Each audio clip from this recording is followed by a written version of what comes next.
particular those which contribute to circular economy. The law also includes a new instrument called Obhutspflicht, which is even in German a complicated word.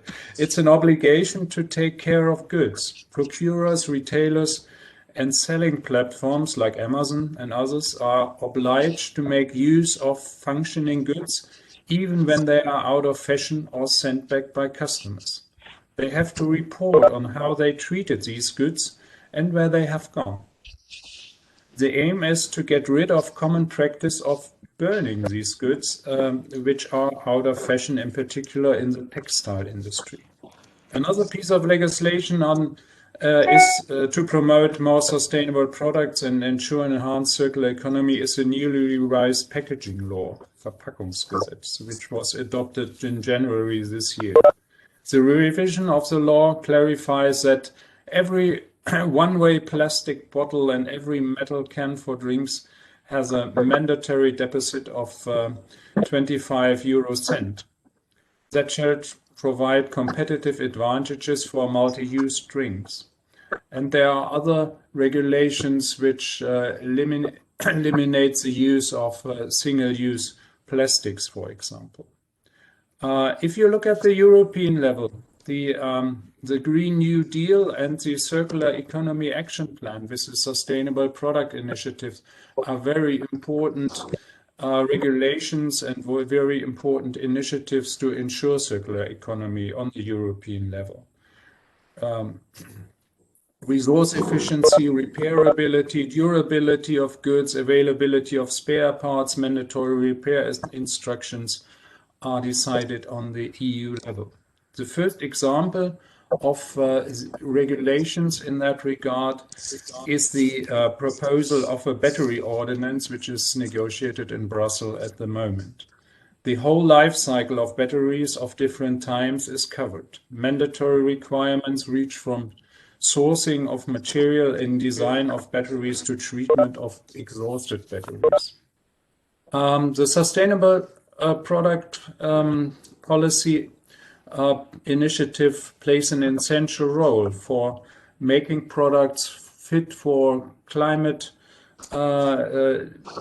needs, resource efficiency, and circular economy, reducing the negative impact of products and services.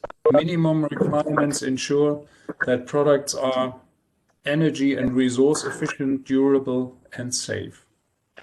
One of the new important instruments in that regard is a product passport. A digitalized passport shall ensure that information of the whole value chain of the product is there, fit for the consumer use, but also fit for keeping it in the circle, so to say, so that waste management companies can also make use of that.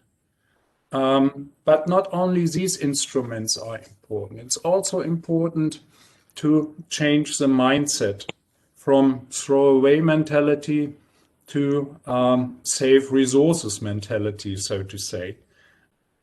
Yes, it's very easy to use single-use items and throw it in the nearest bin. We have done that for a long time, but now it's time to change. To address that, awareness-raising campaigns, reliable instruments are necessary. For addressing the consumers, our government has adopted in 2016 our National Program on Sustainable Consumption. It's our main instrument to implement SDG 12. The program has been further developed very recently. Actually, yesterday, the decision was made by our Green Cabinet. Main decisions include halving consumptions-related greenhouse gases by 2030, which is a very new and important issue for us, looking at the consumption-related greenhouse gases. Having a market share of 34% of products with credible labels by 2030 in e-commerce and in stationary retailers. Halving food waste by 2030. doubling the use of bicycles by 2030. And we have a regulation for green public procurement to just purchase climate-friendly products and services in order to achieve climate neutrality also by 2030, at least in our government, and achieving a market share of 25% of sustainable furniture.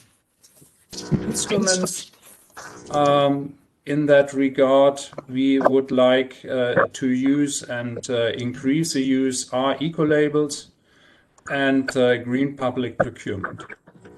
The eco-labels ensure that high standards are used by consumers, but also in green public procurement. And as some of you might know, we do some projects here in your region, like advanced SCP and SCP outreach, and support in a cooperative approach the further development of eco-labeling schemes, type 1 eco-labeling schemes, so the most ambitious ones, and green public procurement and sustainable public procurement policies. And yes, I can say we are committed to continue that cooperation with our partners in the region. And having said that, I wish us a very fruitful and pleasant webisode. Thank you very much. Thank you. Thank you, Dr. Ufyaka. Sorry for my technical problem. Yeah, this is really important for our regions right now as well. And this is good to know from the perspective from the Germany. So that's why this is the floor for this forum, that we would like to learn and exchange on the knowledge that we have and the perspective in the different regions. Next, I would like to invite Dr. Thamrongrat Meung Chareun. He is the board members of the APR-ACP and also foundation president. So he will give us the opening remark.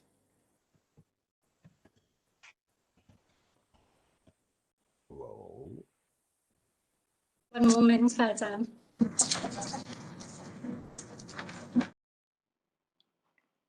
It is my honor to give an opening remarks of this 15 APR-ACP Episode 3 on Policy Instrument for Upstream Circular Economy. Dr. Wu Chego, Head of Division, Federal Ministry for the Environment, Nature, Conservation and Nuclear Safety, Germany. Mr. Kai Hoffman, Project Director of GIZ. My colleagues, API-CP Board of Trustees and executives of API-CP Foundation, partner to the API-CP 15 conference, distinguished speaker, ladies and gentlemen, welcome to the 15th conference of API-CP Episode 3. Congratulations and appreciation to the Philippines for hosting the 15th conference of API-ACP, chaired by Professor Anthony Chu, to the GIZ for co-organizing this episode 3 of the 15th API-ACP, and to partners and SCP multi-stakeholder in the Asia-Pacific region. This slide shows the role of API-ACP, which is almost 24 years in the Asia-Pacific region. API-ACP is a regional convening network that has been providing a sound platform for multi-stakeholder dialogue and partnerships to advance SCP in the region. Since 1997, there have been 14 conferences organized in several countries in the Asia-Pacific regions, such as Thailand, Australia, Philippines, Malaysia, Vietnam, Sri Lanka, Indonesia, and Cambodia. Now, the Philippines is the host of our 15th conference. API-CP is growing together with SCP development in the region and the international agenda including in facing the most recent challenge of COVID-19 pandemic worldwide. So we bring the theme of green recovery and beyond in Asia Pacific through SCP in this 15th conference. API SCP outputs have been used as major input in global decision-making processes, such as the World Summit on Sustainable Development, the 18th and 19th session of the Commission on Sustainable Development. The key output of the 10th API SCP, which was the Yogyakarta Declaration, was submitted in the UN Conference on Sustainable Development 2012 or Rio Plus 20 and was instrumental in the development of the 10-year framework of programs on sustainable consumption and production, widely known as the 10YFP. APICP also support in the drafting and implementing of the Asia Pacific SCP Roadmap 2014 to 2015. The spirit of 13 and 14 API SCP conference channeled through a side event during UN High-Level Political Forum 2018, hosted by API-SCP and the partners organization, and also policy brief on reconfiguring consumption and production in Asia and the Pacific.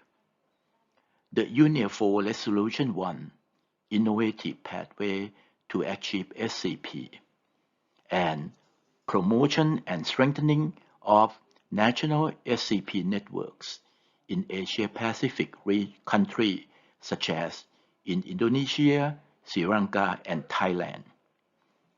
Currently, API-SCP has a regional project on development of SCP framework for ASEAN with ASEAN, UNEP, and EU Switch Asia. This slide shows the agenda and planned outcome of the 15 API-SCP, which is divided into 4 online episodes every week, since the first and opening episode last month on April 20th, with the main theme of green recovery and beyond in Asia Pacific through SCP. The second episode, co-organized by the EU Switch Asia SCP facility, just successfully finished last week on April 27th with the theme of National Action Plan on SCP, Driver for Green Recovery. Today is the third episode, kindly co-organized by the GIZ with the trendy themes on Policy Instrument for Upstream Circular Economy. The episode 4 and closing ceremony will be co-organized by IGES and PCOP Asia on May 11, next Tuesday, with the theme of Facilitating Transition to Sustainable Lifestyle. The planned output and outcome of the 15 API-SCP will be a summary report, which will include key messages to advancing SCP agenda and roundtable discussion point as input to a priority list of items for the coming years of SCP strategic directions, which will be called the Manila Declaration. Moreover, the output of the 15 API-SCP will also be policy side interface, translating policy messages in the roundtable to the scientific community, and will be published in the special issue of Elsevier, Journal of Cleaner and Responsible Consumption, which Professor Anthony Chu, our conference chair, is the editor-in-chief of this journal. This slide shows the most updated SDG progress of Asia and the Pacific region, launched by UNESCAP in March 2021. On the left-hand side, you can see that Asia Pacific fell short of its 2020 milestone for the SDG, even before entering the global pandemic, and the most alarming are regressing trends on Goal 13 on climate change and Goal 14 on life below water. Also, Goal 12 on SCP is progressing very slowly. On the right-hand side, you can see some alarming targets of SDG 12 and 14, which are very related to this webisode. This slide shows the 2020 EU Circular Economy Action Plan, focusing on sustainable product policy framework and key value chains. For the sustainable product policy framework, we will hear from our 4 invited speakers and commentators in session 1 on green procurement and eco-labeling. And for the key value chain, our 4 more invited speakers and commentators will discuss on plastic pollution and waste to value in the session 2. With this, once again, a very warm welcome and thanks to all speakers, commentators, moderators, and audiences in this webisode. Finally, I would like to declare the 15th API-SCP Conference Webisode 3 opened, and please enjoy the conference. Thank you very much. Thank you very much, Dr. Thamrongrat.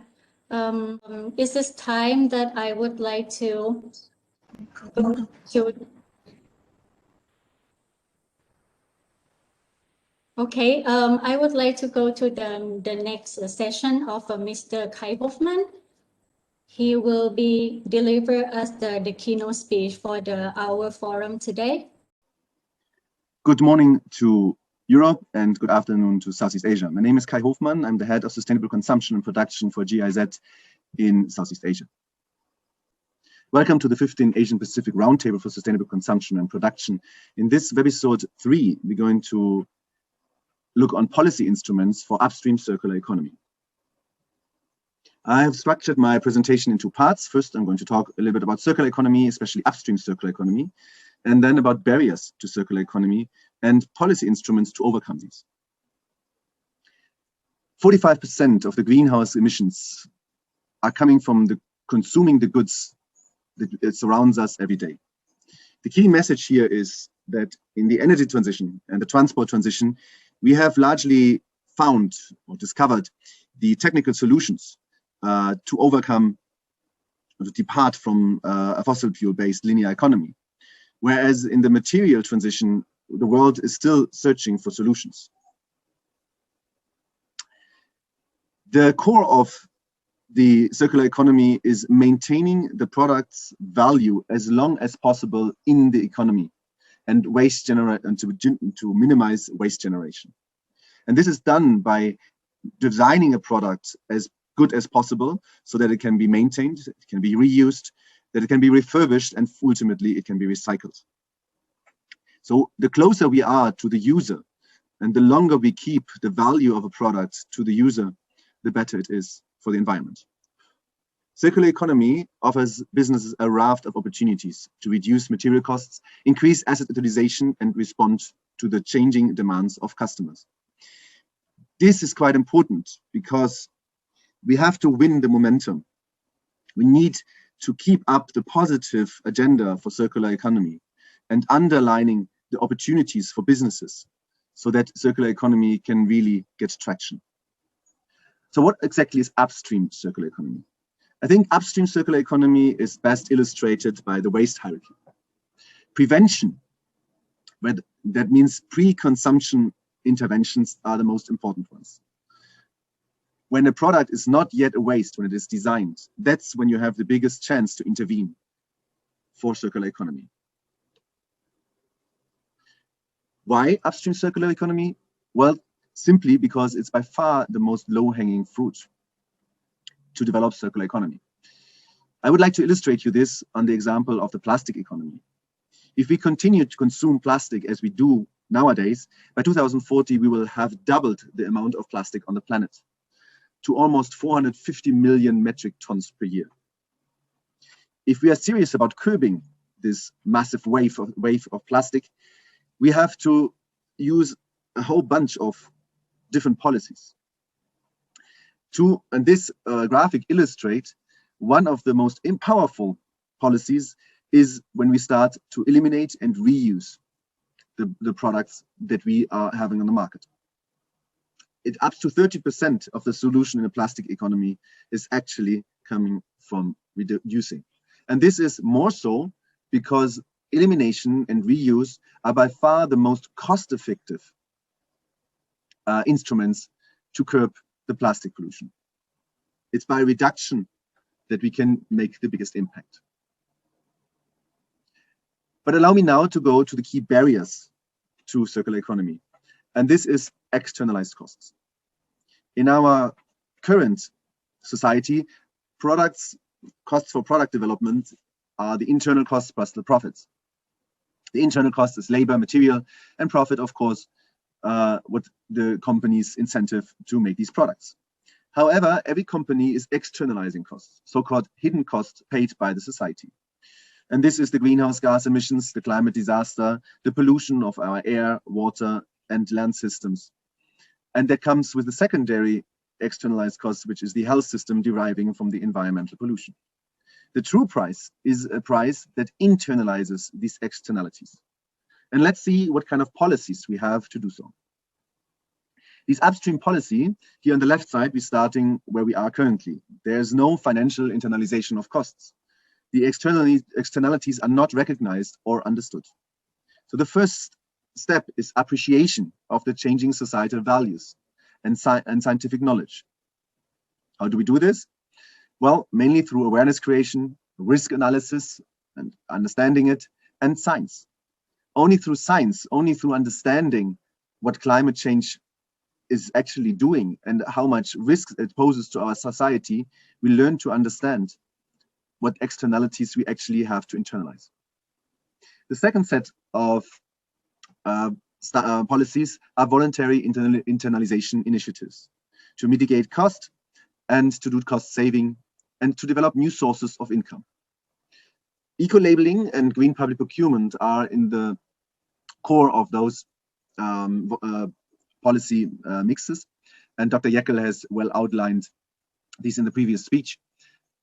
Industry standards and ISO standards are voluntary standards which are equally important to develop a greener society from a voluntary perspective.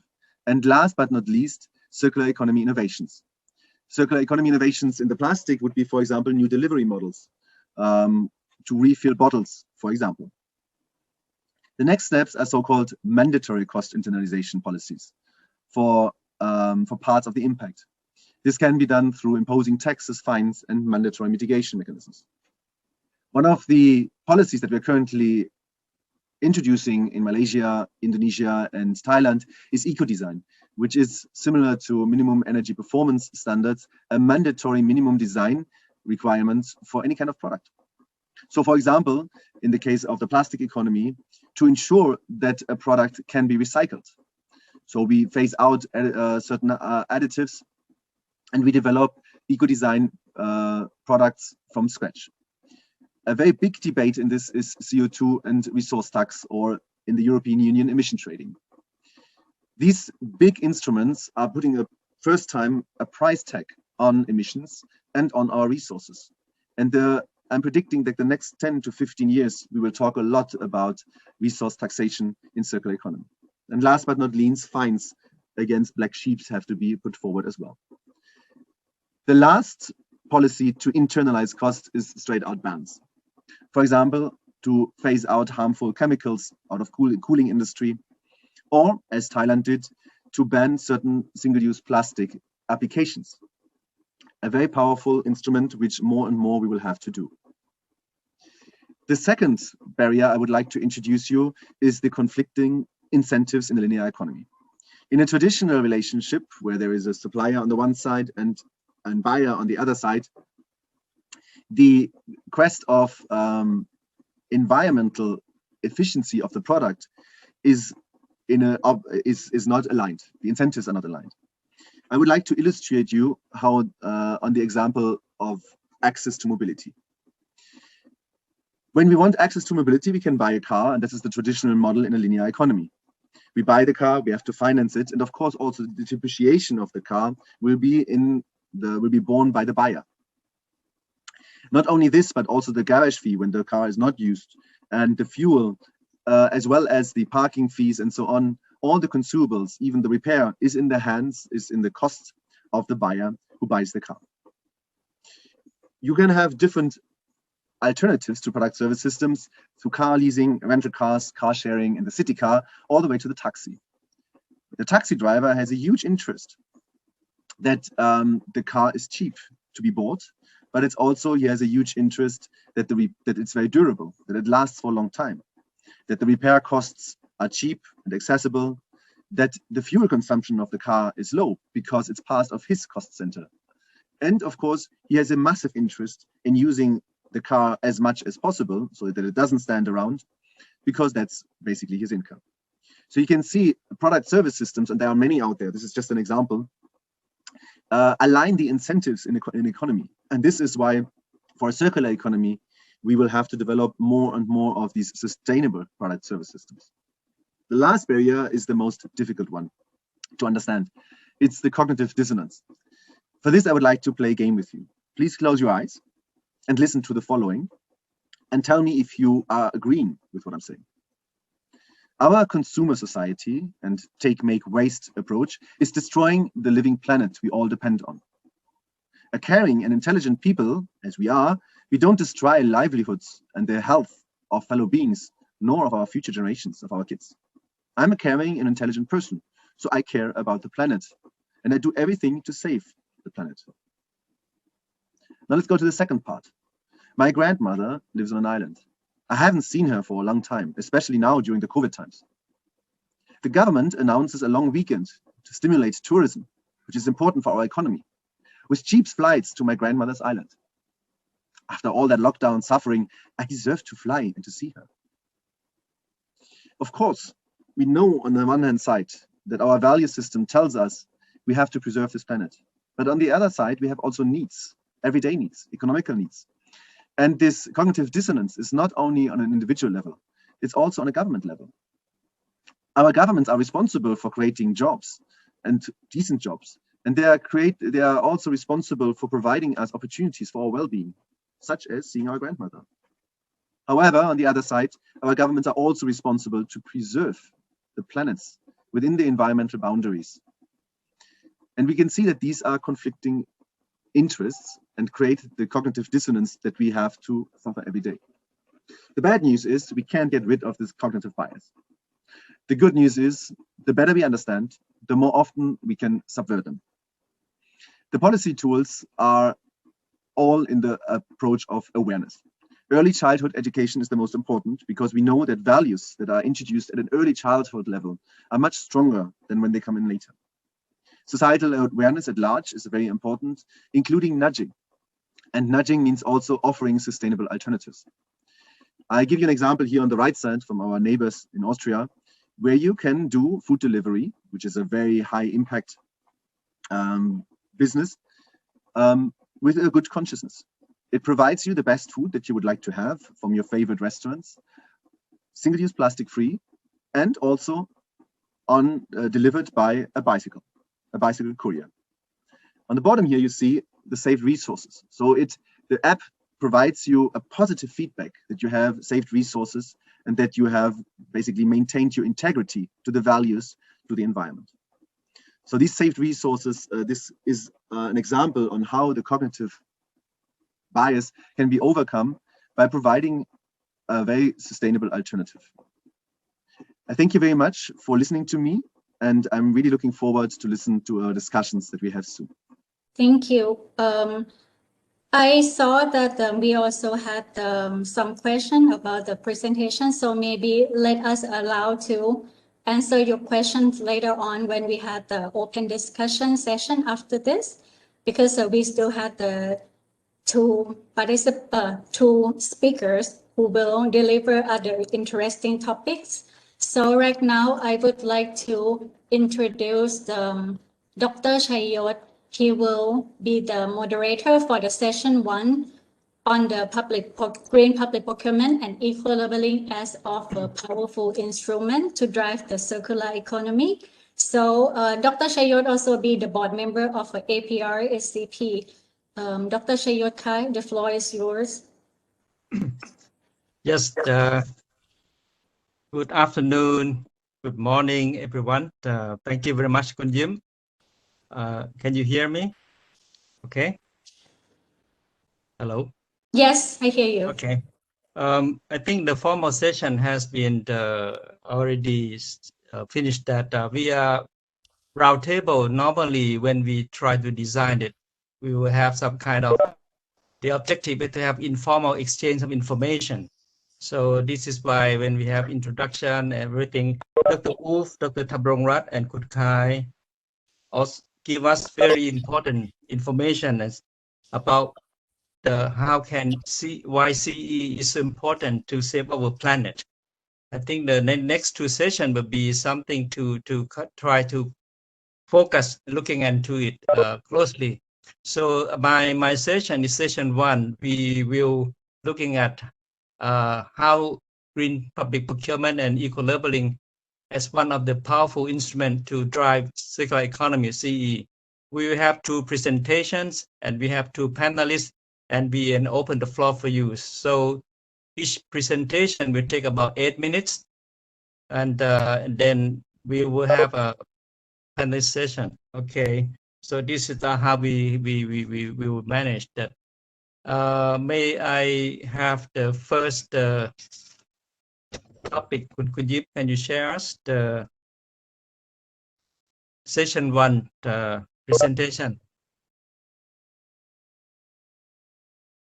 Could you?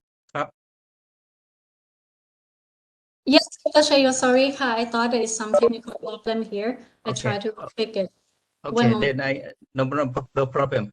The first speaker that will be focused on the green public procurement and other instrument within circular economies. And we were very honored to have Kun Siddharth Prakash.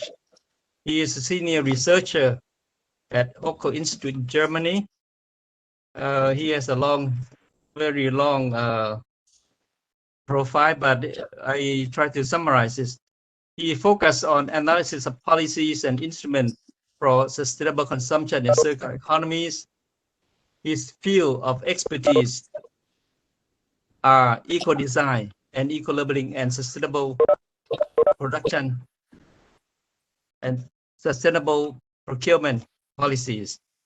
He has been working as advisors to many various organizations, including government, private company, and civil societies, both in Europe and in other regions.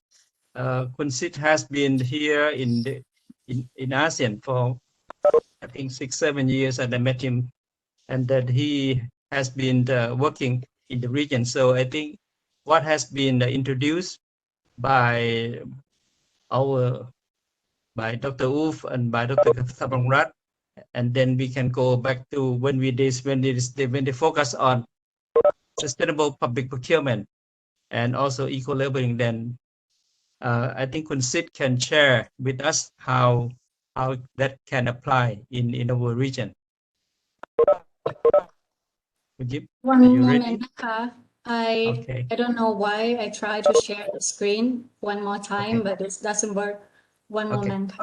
Okay. Maybe Kun Sid, can you say something beforehand because you're on right? Yeah. Hi. This is Siddharth. Yeah. Can you hear me? So roundtable is exchange of information. So please do. Yes. Yeah, sure. Yeah, thanks a lot for inviting me to be part of this of the Asia Pacific Roundtable for SCP, and it's an honor to be speaking here. And I just hope that it's possible now to run the presentation. I had provided the audio file, and I hope you can run the audio file as soon as possible. I'm looking forward to the discussion later on. Thank you. Yes, I'm trying now. Sorry. In that case, Sid, are you ready? Maybe Kun Prem, could you please show your screen?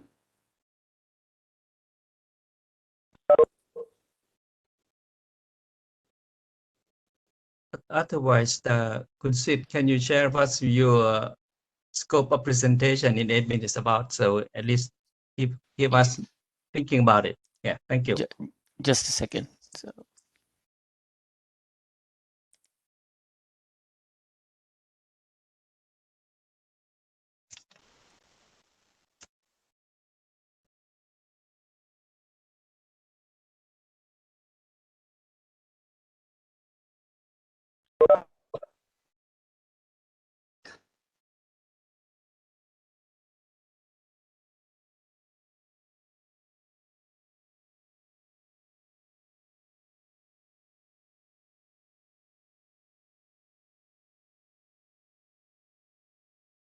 Oh, okay. It's coming. So can you see my presentation now? Yes. Yes.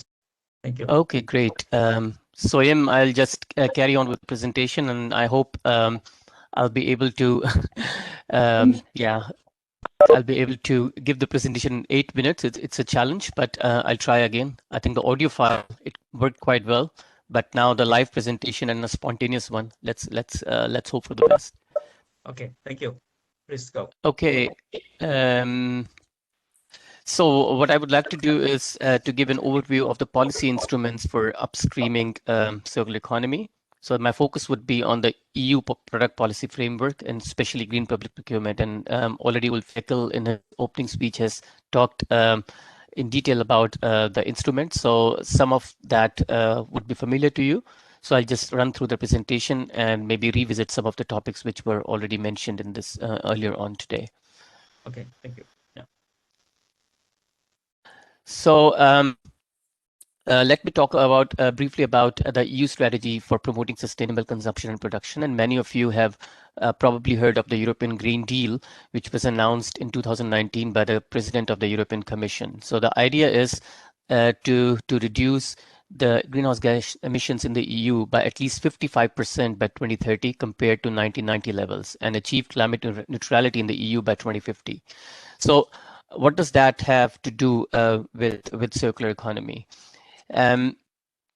The fact is that the efficient use of resources, like promoting the material efficiency, promoting durable products, like also mentioned in the presentation by Kai, is one of the key strategies to contribute towards the reduction of the greenhouse gas emissions and also to the achievement of the objectives of the European Green Deal. And one of the key milestones of the European Green Deal is represented by the so-called Circular Economy Action Plan, which seeks to keep the resource consumption within the planetary boundaries and reduce the consumption footprint in order to achieve the objectives as they are defined in the European Green Deal. So very ambitious objectives, but it is quite clear that these can only be achieved through efficient use of resources, and circular economy builds the fundament of this strategy. At the product level, I think it was also mentioned by Kai in his presentation, about 45 to 50% of the greenhouse gas emissions are allocated to the consumption decisions. So the products we consume.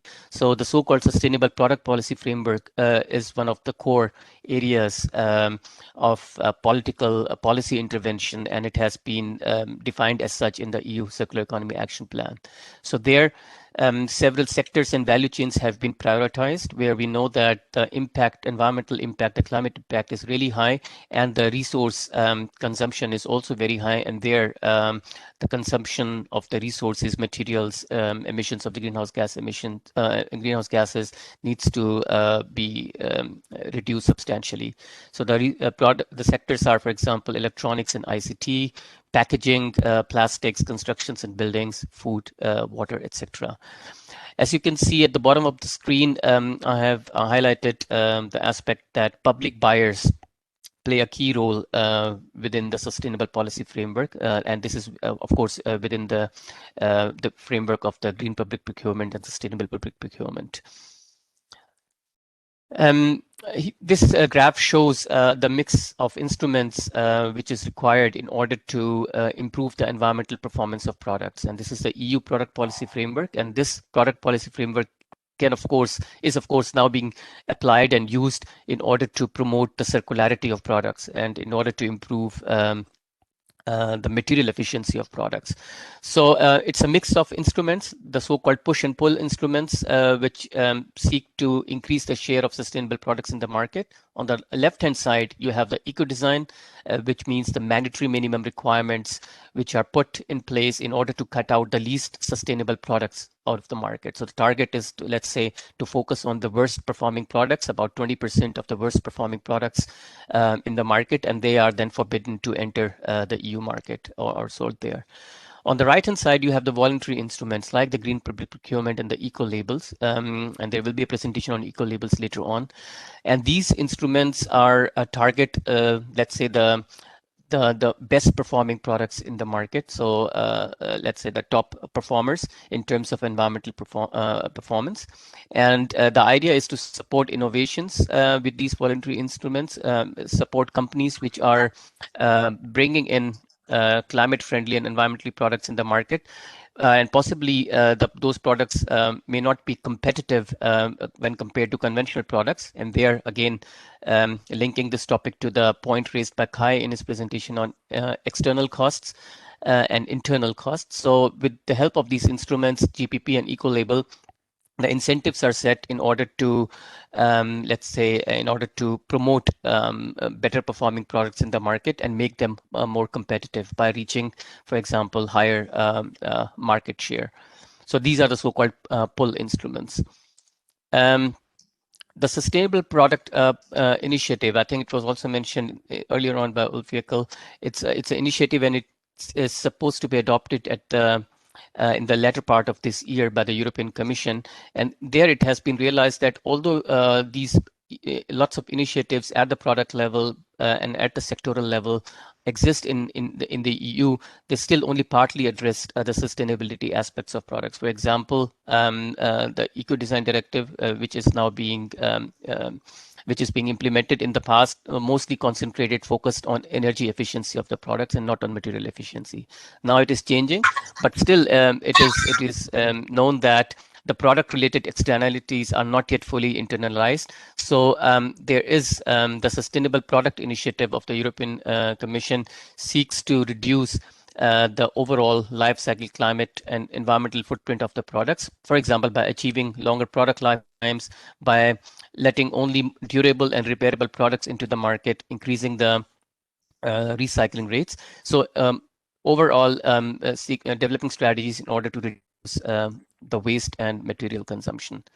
So this slide shows a lot of measures which are being planned in the European within Sustainable Product Initiatives. For example, revising the Eco-Design Directive, raising their ambition, taking up new products which are beyond the energy-related products, which was the focus, or which is the focus of the Eco-Design Directive. For example, the new products could include textiles, for instance, or complex digital services like data centers. So these are all measures which are now being tested in the form of, for example, impact assessment studies which are conducted. And there, one of the central strategies is, of course, the mandatory or setting rules for mandatory minimum sustainability requirements on public procurement of products. So as you can see, that the role of public buyers and public procurement is a central pillar of almost every product policy related framework or initiative in the EU. And why? So much emphasis is being laid on the public procurement, because it has tremendous purchasing power and tremendous power to drive the market demand for sustainable products. You can see here in the EU, every year about 2 trillion euros are spent by the public authorities, and which is almost like 14% of the total GDP of the EU. In countries in Asia, we have the figures. They show that this share of public procurement spent can be as high as 30% of the total GDP. So it has a tremendous purchasing power and power to drive the market demand. And how can GPP contribute to the circular economy? Of course, now circular procurement is increasingly being recognized as an important piece of instrument in order to promote products that are designed for durability. They are easy to repair, easy to recycle, and they have the vision or the aim to avoid the waste in the first place. It is These strategies help to keep the products and materials longer in the loop. So, for example, by using these lifetime extension strategies, and thus lead to less raw material reduction, less burden, environmental burden when it comes to manufacturing the products, etc. This is an example which is coming from a study we did for the Federal Environment Agency in Germany, and it shows it compares two different workplaces equipped with notebooks in federal administration in Germany. So you can see here. On the left-hand side, you have a workplace equipped with notebooks where the notebook is used only for 3 years. And on the right-hand side is a workplace with notebooks where the notebook is used for 6 years. So the comparison shows that if you apply the lifetime extension strategy and use the notebook for 6 years instead of 3 years, the environmental and the climate performance of the durable notebook is better. Even though you would consider that the durable notebooks, because it consumes high quality materials, comprehensive testing, should have a higher environmental impact, but this is not the case.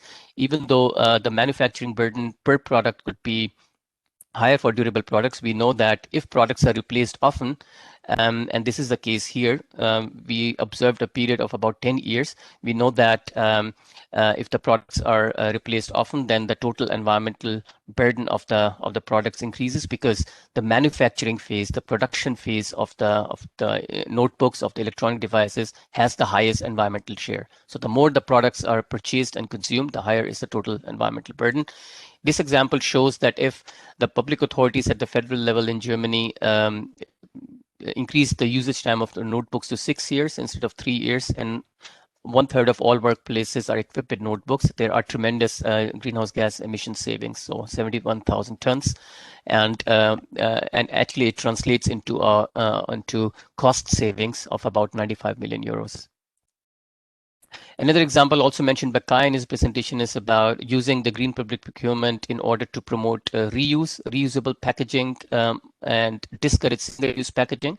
So, I mean, all of us are aware of the problems, waste-related problems experienced by many countries in the world. So the marine litter, dirty public spaces, and all that leads to high costs for the municipalities, for the cities, for cleaning up the places, transporting the waste to the recycling facilities, to the landfills, for instance. So if reusable solutions are promoted within the green public procurement, for example, cities only allowing cities banning the use of single-use packaging at all from all the public events or public conferences, there are not only greenhouse gas emission savings, but also cost savings for the municipalities. And the example shows here, comparing a single-use PET bottle with a reusable PET bottle. You can see at the bottom right corner of the screen that the single-use PET bottle has a higher greenhouse gas or carbon footprint than the reusable PET bottle. So even there, the communities or the cities and the municipalities can contribute actively towards the greenhouse gas emission reductions. The example I think given was Ulf Jekyll earlier on. I will just quickly run through that. So the green public procurement or the public procurement plays a central role in major environmental laws in Germany. On the left-hand side, you have the Climate Change Act, and where the public procurement at the federal or at the federal public administration level, public procurement should contribute towards their climate neutrality. So the public procurement has a key role to play when it comes to achieving the goal of climate neutrality of federal public administrations in Germany until 2030. And there, the public procurement agencies should contribute to this target, and they're obliged to prefer climate-friendly products, for instance.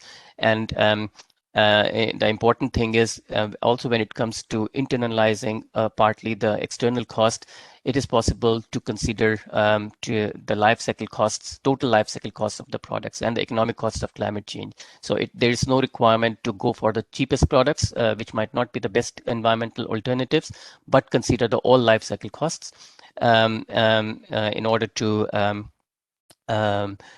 promote let's say, the sales in the market for environmental friendly products. The second part of the legislation, second part is of course related to the Circular Economy Act, the paragraph 45. There, the role of public procurement has clearly been defined in terms of obliging the public procurement agencies to prefer resource-efficient products. So that means durable products, repair-friendly products, etc. Of course, to be honest, it's not easy to implement the circularity criteria and design principles within the public procurement. We know that in many cases, the technical and the financial capacities in the public procurement departments are limited, and it can get very complex sometimes, the definition of technical specifications, but also verifying the compliance. And there, the eco-labels, type 1 eco-labels come into place, because the eco-labels already have been working and defining the circularity criteria, the circular economy principles within their technical specifications. And we would like to encourage the countries also in the Asian context to create the framework so that the eco-labels can be applied more and more and more actively within the green public procurement. This is the case in the EU, where the eco-labels, specifically those which meet a number of requirements, like for example, the type 1 eco-labels, can be referred to in the technical specifications. They can be used as an award criteria, and they can be they are accepted as a means of proof of compliance with the technical with the tender requirements.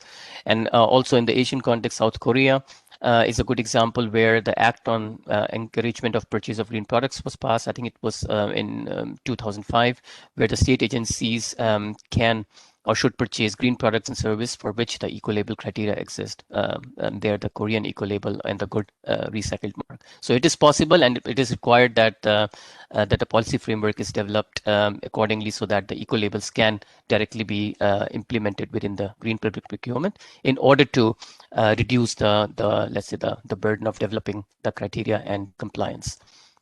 Of course, I would not go into this one, because I think it's known to everyone. Sustainable procurement, public procurement is one specific target within the SDG 12 on responsible consumption and production. To conclude, finally, I would like to say that circularity is increasingly being seen as a decisive competitive factor in the global economy in the future. And we know that the standards for circular products and services will be developed worldwide, in the EU, but also other regions. So, and that would also include minimum standards for products in terms of their circularity. So it's important, as the example also from Germany shows, the experience with the Climate Change Act, but also the Circular Economy Act. It is important that countries in Asia also include the green public procurement at the highest level of policy goals. For example, in their 5-year plans, in the socio-economic development plans, in the green growth strategy, or in the circular economy strategy, whatever the name may be. I think it's important also considering the large market power and high share of GDP which goes through the public procurement, to have this instrument installed at the highest level of the policy. Of course, we will also recommend start developing a mandatory legal framework for product standards for circular economy. Also, the experience exists in other parts of the world that can be consulted. And of course, we know that even though standards can be developed and policies are implemented, the authorities, the public procurement authorities, require capacity building and technical support for applying circular economy principles in the procurement process. So thanks a lot, Dr. Shayot. I hope it was okay in terms of the time. I'm looking forward to the discussion later on. Thank you very much, Sid, for your excellent presentation. I think at least we can see how that we talking circular economy, and how can GPP and EL can support that. So you have shared with the experience mostly that what they have done on the promoting CE using green procurement. And you have also mentioned about the eco-label. So our next speaker will focus on the role of eco-labels in circular economy. May I introduce our next speaker? Kun Chin Yuan Chen. He was with Taiwan, the Green Mark Labeling Program since 1995, and he has been now a general manager of this foundation. Then he's focusing on green mark, eco living programs, and in criteria development, product certification, promotion, and international cooperation. He's now also served as a board member of Global Eco-Living Network. He has also attended many international conferences and also become a resource person in many ASEAN training and conference in eco-labeling. Before I further ado, I would like to invite Kun Chen to share his experience on eco-labeling in circular economy. Kun Chen, please. Okay.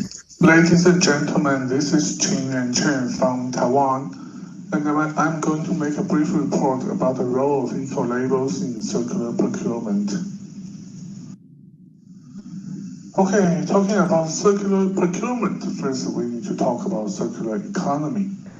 From my point of view, the goal of a circular economy is to secure a sustainable supply of materials, and it's to support sustainable development. And according to Wikipedia, two major points about circular economy is eliminating waste and make sure a continual use of resources. And this is where the eco-labels can help. So how can eco-label help to secure a supply of materials? Basically, it can be divided into three levels. The first level is to reduce the demand of materials. So in less than maybe 10 years, many eco-labels encourage new business model. We have more and more service criteria. We promote green services. And second, of course, we encourage manufacturers to have a new product design, for example, lightweight, that can save some material. And the second level is we try to extend the service life of products. We encourage manufacturers to provide the products with better quality, making it more durable. If you can use the product longer for more time, of course, you can save some material. And you can also make the products upgradable. And we encourage the manufacturers to provide the maintenance service so we can elongate the service life of products by repairing. And the third level is about increases recyclability of products. From the material side, we encourage them to use materials with less toxic or less hazardous material, so the materials can be recycled and reused after the product is wasted. And again, we encourage them to build up their take-back system, recycle or remanufacture system, so we can actually remanufacture the wasted products. So what has been done, at least in Taiwan? First, we try to introduce eco-design. We have began to do that maybe 15, 20 years ago in Taiwan. And the second level, we encourage them to, we extend the producer responsibility, as I said, for maintenance, for take back, repair, upgrade, whatever. And in the third level, we do increase the recycled content requirement for green products. It's mandatory for Taiwan green market manufacturers to actually use recycled material. We hope that it can create a market for all those recycled or remanufactured material or products. And also GPP. In many ASEAN countries, GPP has a very strong link to eco-labels. In many ASEAN governments rely on eco-labels to define, to identify green products for their GPP. So if we can introduce concept of circular economy into eco-labels, we can also introduce circular economy spirit into GPP. For example, in Taiwan, last year, our government made a special announcement They say unnecessary restrictions on recycled materials shall not be established in public construction cases. I believe you know that the building materials, especially building materials made from recycled material, can help to consume a huge amount of waste. So this can, of course, help the spirit or the practice of circular procurement. And what are the challenges for eco-labeling?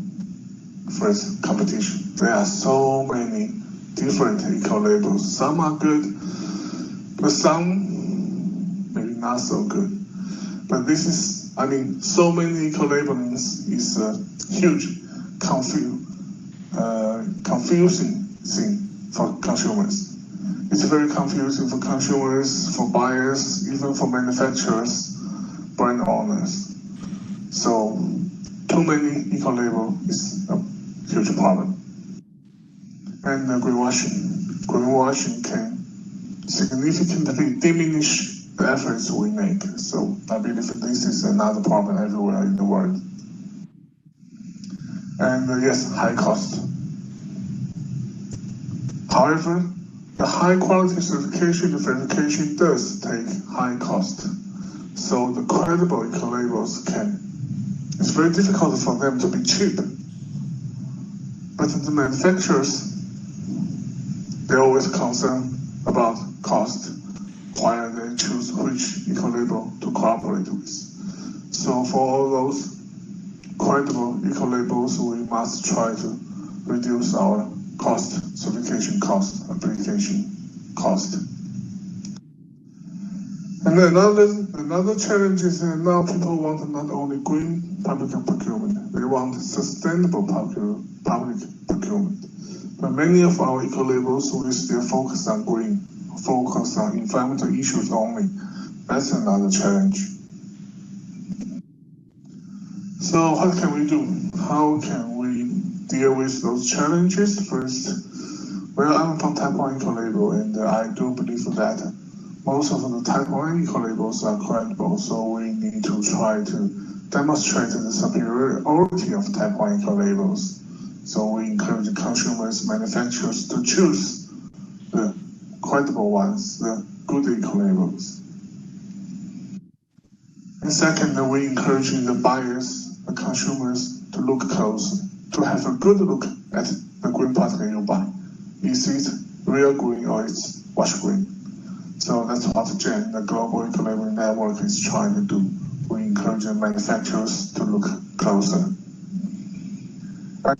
And trying to reduce the cost, so we spent quite some efforts trying to develop common criteria or common core criteria. If different eco-labels have same criteria or very similar criteria, of course it can help to reduce the certification cost. And we encourage our members or different eco-labels to pursue mutual recognition. It can help the manufacturers to reduce their certification cost, especially for those international traded products. The manufacturers don't need to get the products certified repeatedly everywhere in the world. That's what we are trying to do. Okay, thank you very much. Thank you very much, Kun Chen. Thank you for sharing with us from this presentation from perspective of eco-label practices.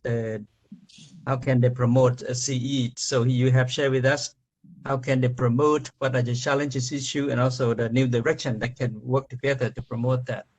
So we have just finished 2 presentations, and now we will move into the round table, which we will open for discussion as well. We were honored to have 2 panelists today to join us. May I briefly introduce her? Firstly, Ms. Vilasini Punush Apai. She has been working with GSF for since 2005. Her expert areas are environmental and energy management and sustainable development. She was a project director, a regional project on sustainable freight transport and logistics in Mekong region.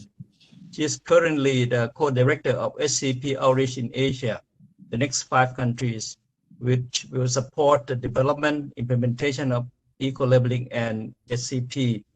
And they're focusing on green public procurement. The country will include Bhutan, Cambodia, Laos, PDR, Myanmar, and Vietnam, and with the support of Thailand. And the second, for the second panelist today, we were honored to have Mr. Okasin Go. His focus is on green productivities. Many of you all know him, waste management, waste recycling, and green purchasing. He has been working in various institutions from sector, government sector, international, and also on NGOs.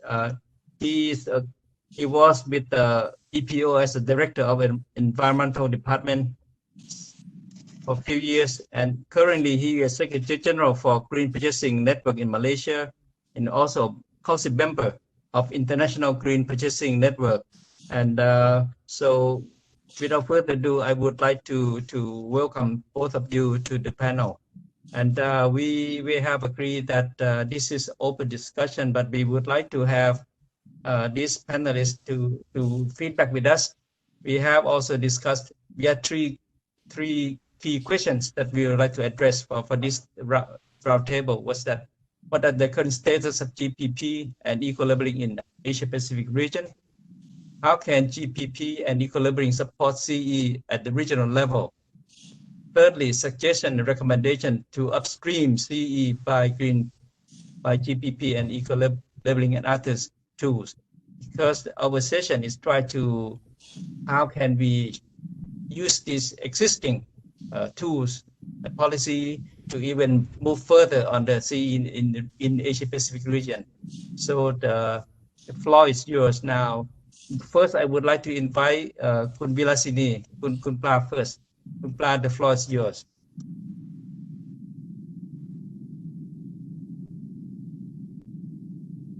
Hello.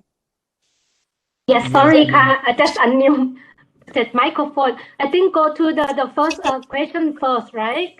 Dr. Chayot, I think that the first question that what is the status of green public procurement and eco-labeling in the region? I'm not afraid that I am afraid that I cannot say for the overall picture for the region, but if we looking at individual level, then I think we can classify the level of achievement for GPP and eco-labeling implementation in 3 levels. So I think for the group 1, countries who are advancing or successfully adopt public procurement and eco-labeling to create a greater impact on the economic and environmental aspect. I think most of them has a good foundation on having legal basic incentive mechanism, GPP guideline, and also labeling Taiwan available or in place, such as like Japan, South Korea, Taiwan here, China or Australia. This one a group of the advancing country. And the medium level, like the country who has been found with a strong initiative and are progressing on the implementation of GPP and labeling schemes such as like Malaysia, Indonesia, Thailand, Vietnam. For example, like Thailand, we have like Thai eco-labeling or green labeling, and also it serve the GPP implementation for the Thai government. And another group that we are working here, like the beginner level, let me say like that, with we don't have GPP or eco-labeling activity in the country yet, even have the limitation of the knowledge on the GPP and eco-labeling, such as Cambodia, Laos, Myanmar. So that's why I think the SCP Outreach Project aims to support this 5 countries to improve their policy framework and institutional capacity to implement green public procurement and eco-labeling. Of course, that's the ultimate goal to support the reduction of greenhouse gas emission and also improving the environmental condition for the region. Anyway, even in those 4-5 countries in Southeast Asia don't have the GPP or labeling yet, but at least I think the good thing that there are also some policy which address some elements offering the opportunity for GPP and labeling to be developed. For example, like there are green growth policy in Cambodia and in Laos, which can offer the opportunity. And at the regional level, I think that there are so many regional support initiatives, such as currently EU Southeast Asia also supporting Laos and Cambodia to develop SCP roadmap and action plan, which I assume that green public procurement and eco-labeling would be identified as a key element under that SCP roadmap and action plan. Or at the regional level, there are also the green purchasing network and also APR SCP platform, which offer the platform for knowledge exchanging in the region. However, I think especially for the beginner stage, there are also many barriers remain for some countries to start GPP or eco-labeling implementation. For example, like still lacking of information or knowledge about the economic benefit of GPP implementation. They are complaining that lack of the green certified product available in the market, the price competition and market recognition of the green product as well. This also founded in many root cause of like a higher cost of certification. I think speaker already mentioned on this, or high upfront cost, or even the externality cost, something like that, that the two speaker already mentioned. And also there is insufficient legal framework and institutional capacity, and also the supporting infrastructure to start the GPP and eco-labeling implementation. I think for to respond to the first question, I would give the picture how currently GPP and labeling being implemented in the region. And maybe Augustine can add more from this point. Thank you. Could Augustine, the floor is yours, please. Right. Thank you very much, Dr. Chayot, for the invitation.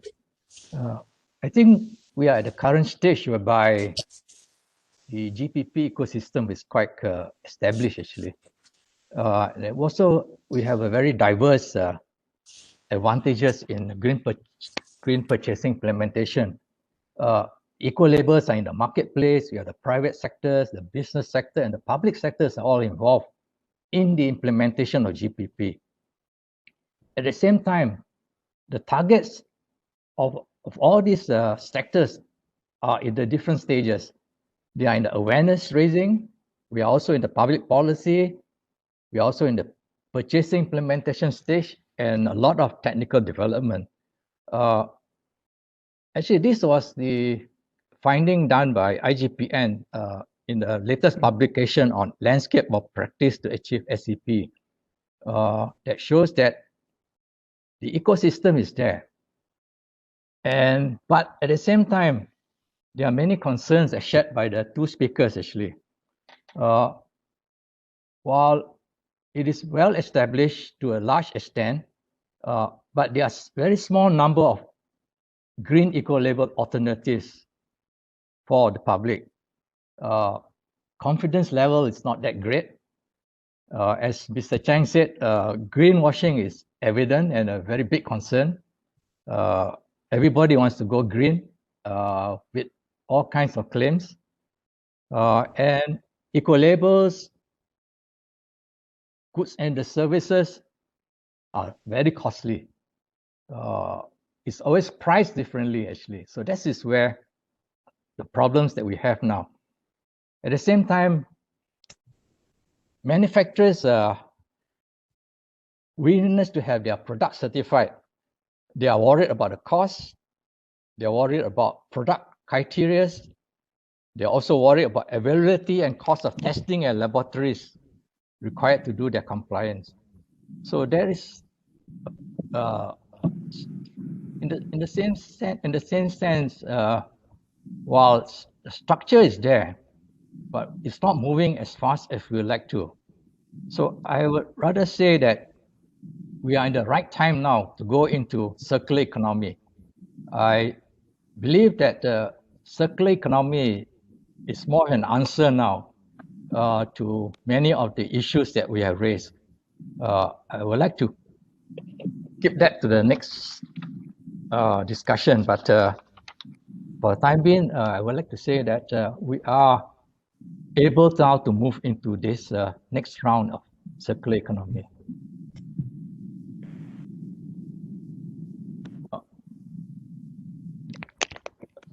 Do you want me to move into the second question?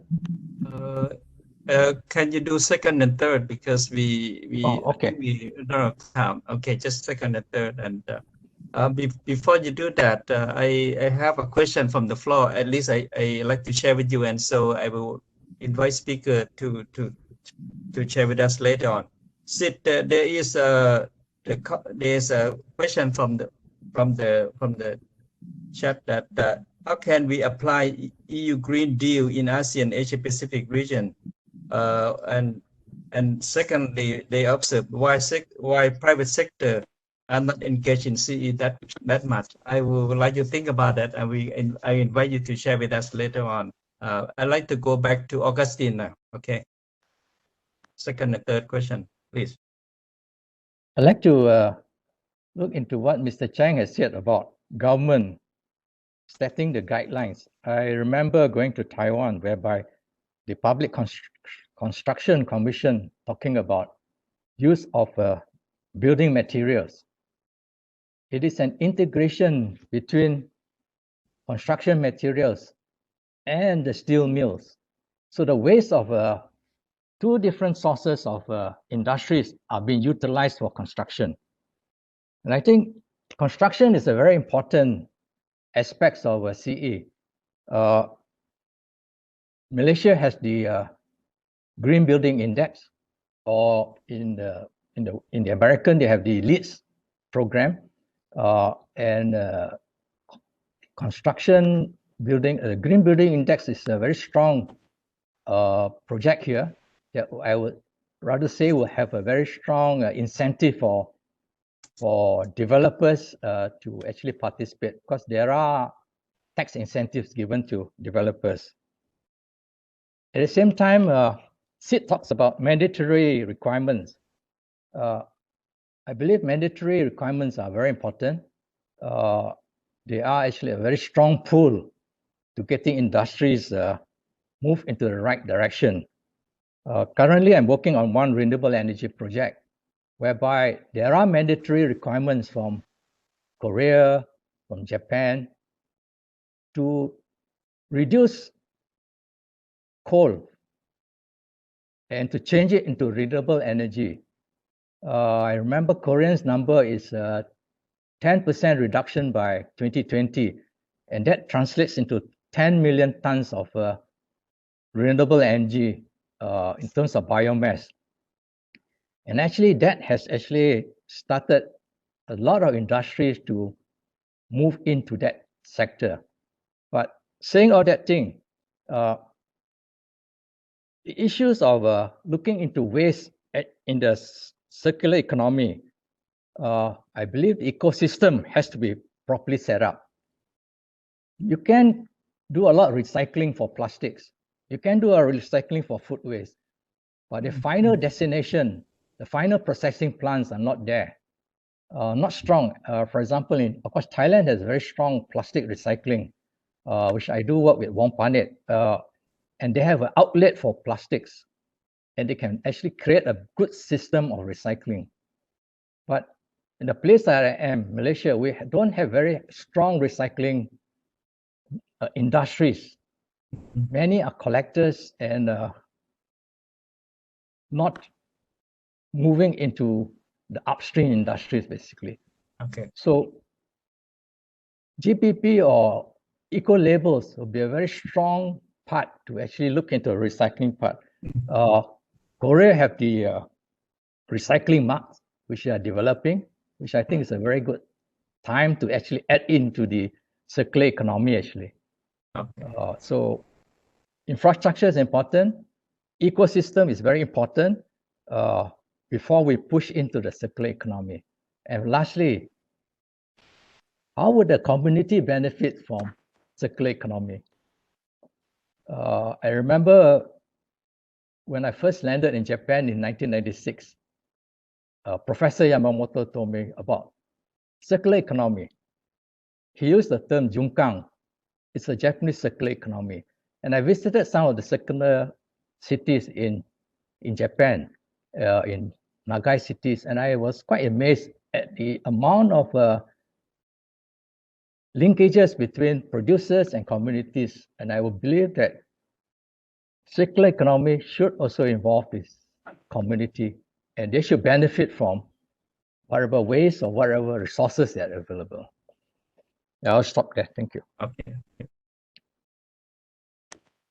Thank you. Thank you. Kunsit, can you share with us the question from participants about those the question I shared with you earlier? Thank you. Yeah, thanks a lot. I mean, these are two big questions, so I'll try to be short. The second question on how to move the private sector towards circular economy, and I mean, being an environmentalist, I know that private sector on its own voluntarily will not move towards circular economy because the costs of producing environmental friendly products, implementing environmental friendly production methods are higher. So there, I think it's important that the framework conditions are designed in a way that the private sector does not have any other alternative but to move towards circular economy. Okay. And this is, I think we need to be open about the myth, which is often been also created, that there is a lot of money in the circular economy and it has economic advantages. Of course, it would, but in the right now, we know that the circular products, environmental friendly products will not be competitive because they are not competing in a level playing field. It's cheaper to produce less environmental friendly products. It's cheaper to have production sites where the environmental laws are lax.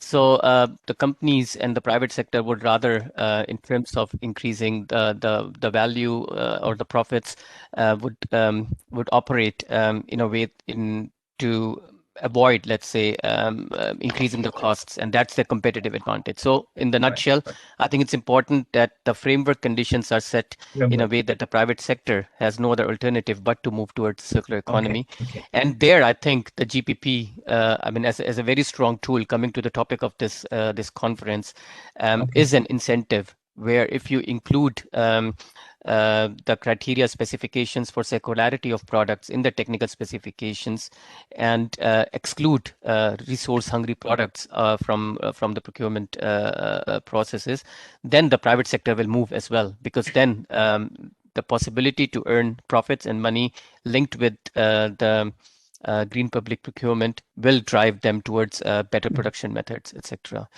And at the end of the day, I think we have to be open as well and honest in saying that, well, the key objective of circular economy, as now we should understand, is the reduction and the reuse strategies. So going back to Kai's presentation, the top two levels of the waste hierarchies. And this is something we should be targeting, because we know that even though recycling has several benefits, it still has lots of technical and logistical limitations which cannot be overcome.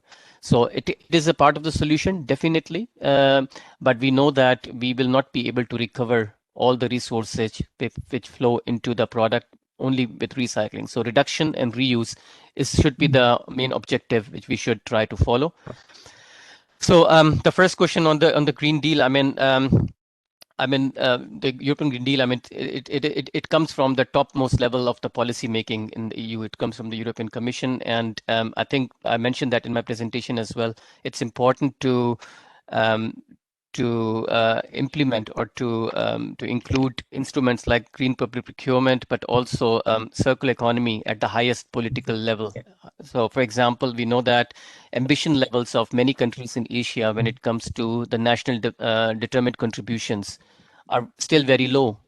So there we would say that, well, if you want to have a Green Deal, so why don't you increase the ambition level of the climate change mitigation measures? They have to be much more ambitious. And their circular economy can be a new central pillar in terms of contributing towards the achievement of the NDCs or the more ambitious NDCs. So this gap can be filled by the circular economy. Yeah, thank you.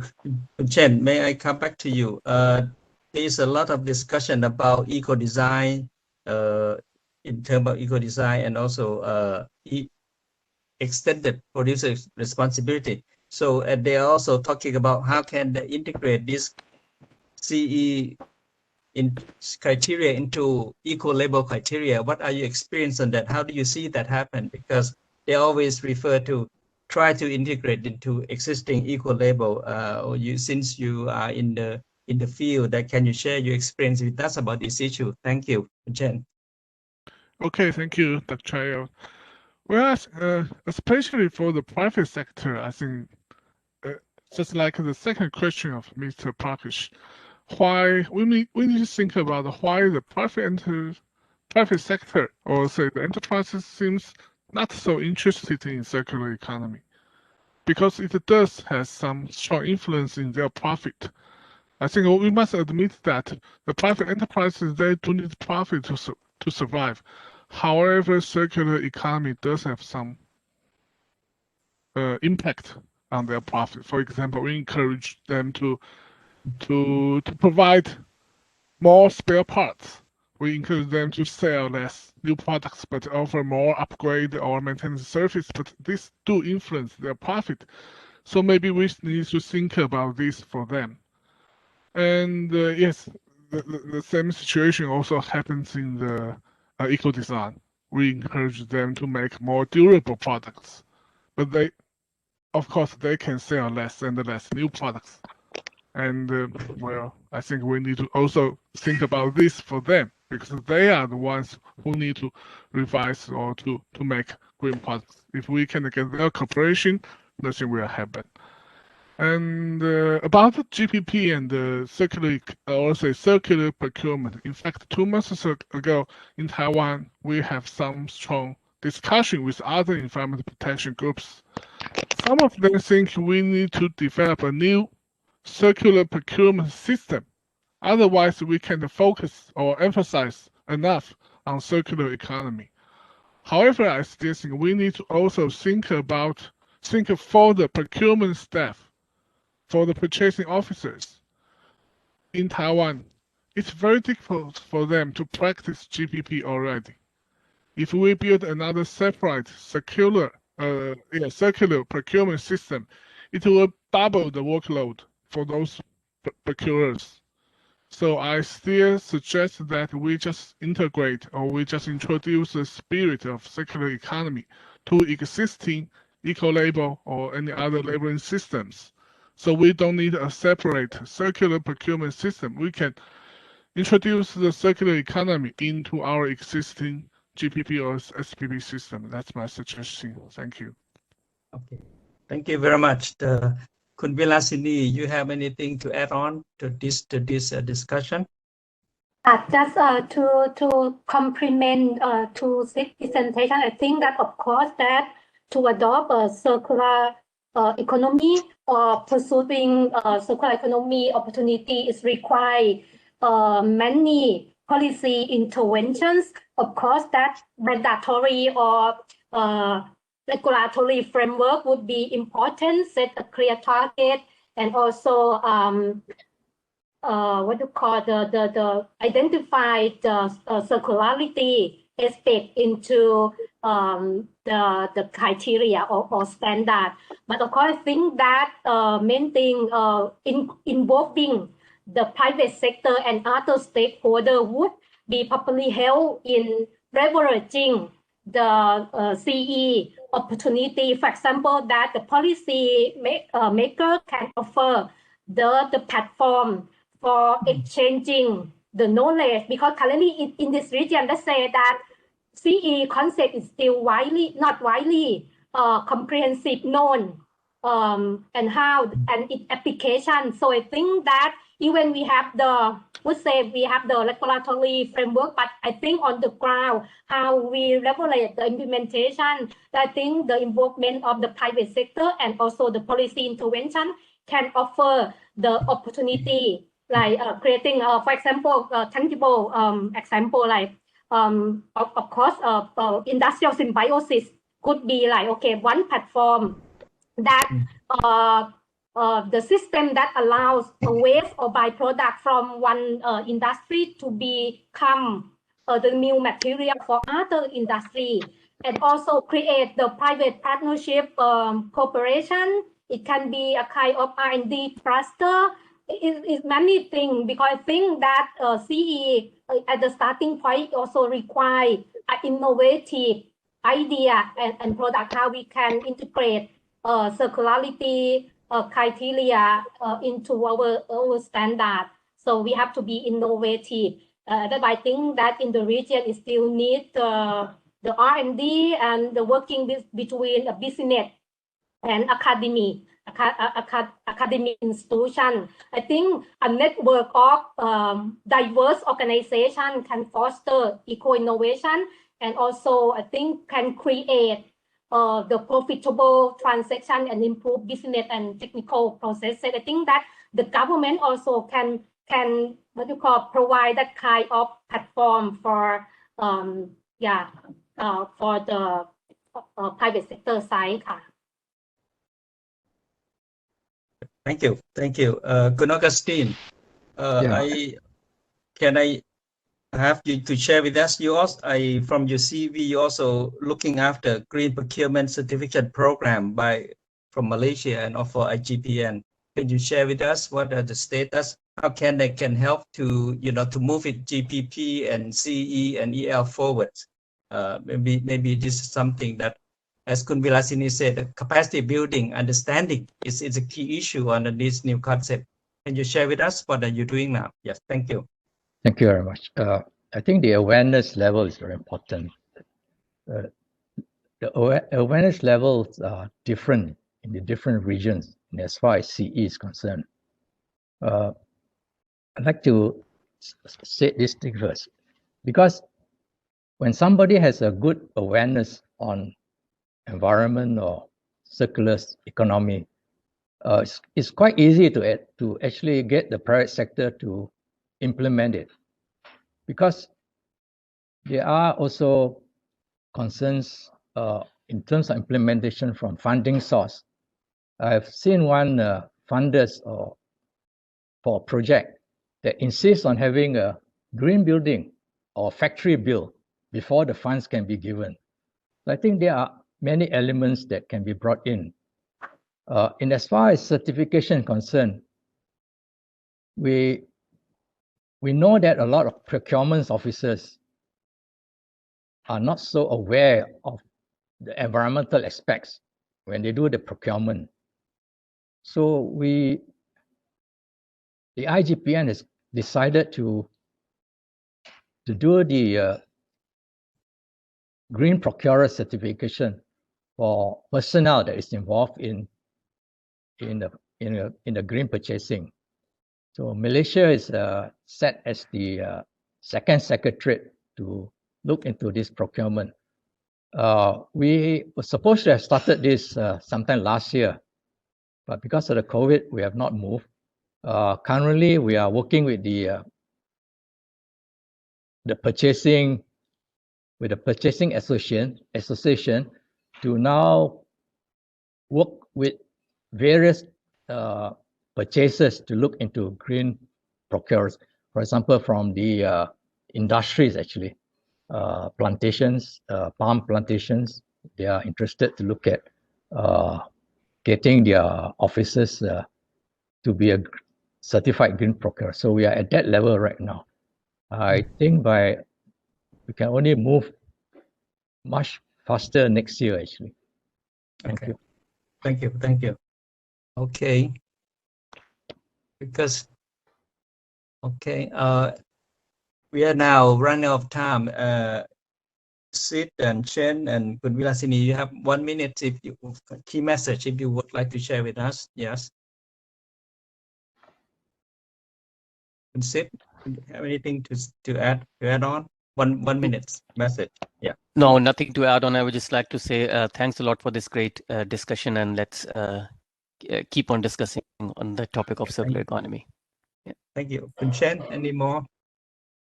Okay, just one thing. From our experience, no matter it's GPP, SPP, or circular procurement, we need a cooperation of the procurement staff. So please keep the things easy for them. Sometimes it's too complicated for them to identify, to select green or circular product for them. So just keep things easier for them. Otherwise, we can't do anything. Thank you. Thank you very much. Kun Vilasini, any more? Yes, I think, from refer to Taiwan to make it easy and less transaction for the procurer. Of course, that equal labeling shall be used as a what you call the requirement for GPP implementation. I think just from my point that we are working with this region to promote or to support several countries in developing and implementing GPP and eco-labeling into the achieving their national agenda. Of course, that we need the support from other advanced country, and we do hope that we can have more the knowledge exchange platform that can help some country in developing their own policy on GPP and eco-labeling. So we're looking forward to working with you in the near future. Thank you. Augustine, 1 minute, if you have anything to share with us. Thank you. Thank you very much. I enjoyed this meeting, and I believe that circular economy will be a good platform to move on. Thank you very much. Thank you. On behalf of the organizing committee, I'd like to thank you, the speaker today, and to sharing very interesting information. And please keep in touch, and we will respond to the question in the chat form. Okay. Thank you very much. Thank you. The floor is back to Kun Yip. Thank you. Thank you very much. Thank you. Thank you, Dr. Chayot, and our speaker, and also the panelists. I'm very sorry for the technical problem before that make us quite delayed for the session now. Earlier, we had planned to have the break, but I thought that right now we had the really good questions coming up. So we don't forget your question, don't worry. We will keep in track, and if at the end the time is allowed, we will provide you the answers. Otherwise, we have your email, and we will share with you with the summarize of this session. So allow me to share the screen again, and I would like to invite Mr. Sena Perez, the board members of the APR SCP, that he will be the moderator of the session 2 of the Create to Pathway to the Circular Economy. The floor is yours, Khun Sena. Thank you, Im. Can you hear me? Yes, clear. Good day to all resource persons, APR SCP board members, and all participants joining through virtual platform and YouTube. Welcome all of you to the second session of the 15th Regional Conference of Asia Pacific Roundtable for Sustainable Consumption and Production, episode number 3, which is hosted by GIC. As you are aware, our topic is policy instruments for upstream circular economy. In the second session, we will focus on a more practical issue and a major problem only second to climate change, plastic pollution. As you know, plastic pollution is an outcome of linear economic model. The resultant ocean pollution from plastic pollution has tremendous repercussions on the survival of aquatic species as well as humans. Today we have 2 speakers and 2 panelists. The speakers will provide insights on policy instruments, how the transformation to circular economies enabled to reverse this issue. So without taking much time, let me introduce our speaker. The first speaker is Dr. Vijan Simachaya, who will speak on creating new pathways for circular economy in Thailand. Dr. Vijan is the president of Thailand Environment Institute, president of Thai SAP Network, chairman of PPP Plastics, and chairman of Circular Economy Subcommittee. It's a long profile, but due to time limitation, I will stop there and invite Dr. Vijan to make the presentation. It's over to you, Dr. Vijan. You have 8 minutes. Thank you, Omar. Everyone, good afternoon, good morning, wherever you are. It's my great pleasure for me to join the episode 3 on policy instrument for Upstream in the session 2 on creating new pathway to the circular economy, especially in case of Thailand. Next, please. Plastic waste is an important environmental issue in Thailand and the ASEAN region. Thailand is among 5 ASEAN countries play a top 10 contributor to plastic waste contamination in the ocean. Next, BCG. Next, please. BCG is a new national agenda that already approved by the cabinet recently. Why? B stands for bioeconomy, C stands for circular economy, and G stands for green economy. I myself responsible on the circular economy as the chairman of circular economy subcommittee under BCG model for the BCG economic model that shared by our Prime Minister. The BCG economic model is implementing as a post-COVID-19 plan based on the principle of sufficient economy philosophy of the late King Ramanai, and also support sustainable development goal. The major area cover food security, health security, energy security, employment security. Last but not least is the most important issue is the sustainable natural resources and environment. Next, please.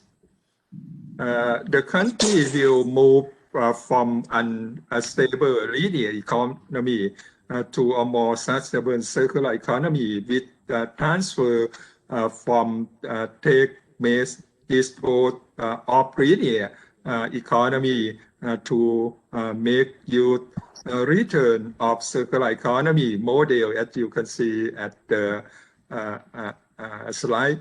The energy sources will also move from the fossil fuel to the renewable energy sources. Next, please. Next, please. Why we need a circular economy in Thailand? The country is facing the natural resources scarcity, with the overconsumption, severity of the pollution that we are facing right now, and the emission of the greenhouse gas that impact to the global climate change. A circular economy will benefit and support sustainable development goals, as I already mentioned earlier, maximizing resource efficiency, reducing pollution, as well as minimizing global climate change impact is the most important issue. This also will create a new economic opportunity in line with the national policy in the country. Next, please. The driving, next, please. The driving mechanism of circular economy under BCG model, I can conclude very simple with the three C's approach, including the C1 is the closing loop, with the goal at reduction of 2 in 3 amount of current natural resources consumption. C2 is creating a new economic growth, especially as our estimate is 1% GDP increasing within 10 years. And C3 is the combating the climate change and pollution problem in the country. The target sector that we are selecting in implementing circular economy in the country are plastic waste and the food waste, food loss from agriculture and food industry, and also construction sector that consume a lot of the natural resources that I going to talk a bit more detail later on. Next, please. For plastic waste, we are implementing the closed loop system that support the national roadmap on plastic waste management. This implementing code with all stakeholder private sector engagement already mentioned by early session, also very important. We set the milestone to recycle the target plastic such as PET, PE, PP plastic at 100% by 2030. This will impact the reduction of energy consumption, resources consumption, and greenhouse gas emission, pollution reduction, and also the income generation as well. Next. During COVID pandemic last year in Thailand, can you move to the next slide, please? Plastic waste was increasing roughly 15% in the countrywide, but for Bangkok metropolitan, is increasing more than 60%, especially from the food delivery. When people stay home, they order the food that contain a lot of plastic waste at a certain period of time and come back again for the new pandemic recently. We also work with the private sector, government sector. We developed a project we call Magic Hand Won by PPB Plastic that create a closed loop system of the 12 plastic film and packaging. Next, please. PPP Plastic stands for Public-Private Partnership for Sustainable Plastic and Waste Management in Thailand. That the component of PPP Plastic, including more than 40 organizations that recently we are 3 years old, but we have done a lot on our activity tied to reduce the single-use plastic at the same time how we can utilize the waste, especially apply the 3R reduce, recycle in the plastic waste management. Next, please. Next slide, please. That's the PPP Plastic, the organization including the private organization, association, organization, international organization, and also educational institute. Right now, we have altogether more than 40 organizations. Next, please. As mentioned earlier, PPP Plastic work to support, next, please. Thailand on the implementing the Thailand plastic waste roadmap that targeting to prevent the 7 single-use plastic and also to reduce the marine plastic debris by at least 50% by the year 2027 and recycle target plastic at least 100% by 2030. Next, please. There are 3 circular economy model implementing by the PPP Plastic. Recently, the first one is the Khong Thai model is a representative of the business model, and Rayong model is the community and provincial-based model, and also dot point a project that already mentioned. Like this, for the Rayong model, PP Plastic implementing for the whole province. This is a pilot that we wish to work with the government agency, local authority to transfer to other provinces and community in the country. You can take a look. We are applying 3R approach to collect the plastic waste and make plastic waste to the other raw material. If the dirty plastic waste, we also find a way how we can dispose properly way of the waste in the country. If you would like to know more how this goes, you can talk to me later on. Next please. For the top right project, we creating a plastic waste collecting system of 12 film and packaging plastic. Currently, we can collect plastic waste at totally 18,000 kilograms. That the value of plastic is 5 baht per kilogram. That will go to support, donate to the marine life conservation program. You can take a look at the same time. We can reduce greenhouse gas emission as well. Next please.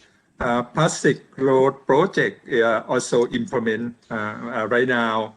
We are in the process of the investigation of the impact of the plastic road in the pilot area to investigate the environmental impact for the long term. Next please. In conclusion, the driver mechanism. Next please. In conclusion, the driver mechanism of BCG circular economy are very important. The first one is we have to find the activity, the project that will co-benefit with the pollution reduction, greenhouse gas reduction. At the same time, we can reduce the resource consumption at the same time. And second one is the develop platform. Platform very important that we can share the platform, especially plastic waste platform. We are in the our plan right now. Public-private partnership already mentioned by our previous session, also really important. We can ask the private sector to join activity with the government agency. Luckily, in our country, we have PP Plastic that we work closely and support the government policy and action implementation. Build up circular economy society and citizen also very important. Public awareness, public education, that kind of thing. And last but not least is the create the circular economy marketing.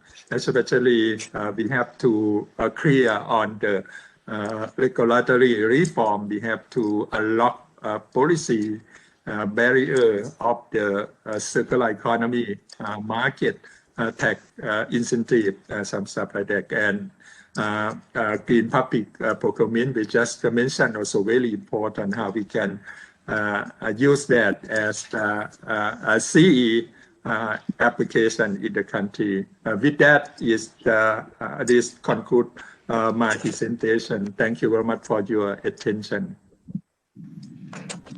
Thank you, Dr. Vijan. I think Dr. Vijan very lucidly elaborated on the action plan in Thailand on plastic waste management using circular economy concepts. Because of limited time, I'm not going to go more into details. I'm pleased to invite the next speaker. Our next speaker is Mr. Simon Baldwin. Simon is the director of Second Muse in Asia and leads the implementation of the Incubation Network team, an ambitious project that seeks to catalyze innovative solutions that address ocean plastic pollution. Team focuses on sourcing, supporting, and scaling ventures that reduce plastic leaking into the ocean by addressing systems change and through a network-centered approach. Over to you, Simon. You have 8 minutes. Thank you, Senna, and thank you to GOZ for inviting me to be able to speak, and the previous speakers for your insightful contribution to this topic. My presentation changes track slightly. I really want to talk about our project and our goals for the region. The incubation project, as Senna mentioned, really focuses on trying to be a catalyst for action. We work very, very closely with the Circulate Capital's $100 million investment fund. And you can think of the Incubation Network project as sitting at the front end of that investment fund. How do we create a more enabling environment to prove out the investability of land-based waste management and recycling, with the ultimate goal of preventing, to being able to invest in the infrastructure that is required to prevent plastic leaking into the environment. And we do this by sourcing, supporting, and scaling a range of different interventions. Whilst we're primarily focused on finding innovative solutions and ventures, we do work with the public sector, the private sector, the community sector, because as the previous presenter suggested, we need to take a systems approach. We need to be working across the entire spectrum of those actors to be able to change this embedded problem. Next slide, please. One of the most exciting things for me in this project is that we work on both the supply and the demand side of innovation. So we're really grateful for the support from some of the world's largest brands. These are the companies that have a very, very strong vested interest in preventing plastic leaking into the environment. These brands, whilst many will point to their the contributors to part of the problem, are deeply invested in solving the issue because they know that their consumers want more sustainable products. And so if we're able to understand the demand from these brands to be able to create more sustainable and more recycled products, we can focus on the supply side of that innovation. And leveraging that demand and that supply side is what the incubation network is trying to do. Let me give you a quick example of that. If a consumer brand says that they're willing to offtake 100,000 tons of recyclable content from a waste collector in Indonesia, that allows us to say to the waste collector, you've got this contract for 3 years and you can scale up your business and you can really de-risk investment into building the infrastructure because you've got the demand side of the equation solved. Next slide, please. The other point that I want to make is that we work across both the entrepreneurial ecosystem as well as the waste value chain. On the left-hand side of this map is quite a typical waste value chain from research that we conducted in Surabaya in Indonesia. However, it applies to most of the markets that we operate in South and Southeast Asia. We focus primarily on India, Indonesia, Thailand, the Philippines, and Vietnam as our 5 target countries. And we work with the informal sector all the way through to small to medium aggregators, right through to large-scale recycling companies and their off-takers. But we also work across the entrepreneurial ecosystem. And the chart on the right-hand side of this slide shows what we mean by the entrepreneurial ecosystem. We're talking about engaging with support services. These are local entrepreneurial support organizations, local business incubators and accelerators who have the capacity to work with local businesses to build their capacity. We work with workforce development with universities and other workforce agencies, helping them to train the future generation of entrepreneurs who will work in circularity. We work on the market, and I already on the previous slide spoke about the important market demand of engaging with these local, large, fast-moving consumer goods companies and with capital providers, of which Circulate Capital is one of them, but we're increasingly seeing more angel investors and more impact investors wanting to move into the space of circularity. And one of our goals is to try to find them with the investable ventures. Next slide, please. So I've mentioned that we support ventures. We do that by giving one-to-one direct support. We identify promising ventures and we work with them to understand what their needs are. We run open innovation challenges. We're just about to announce winners of a current challenge that we have, which is called the Future of Flexibles.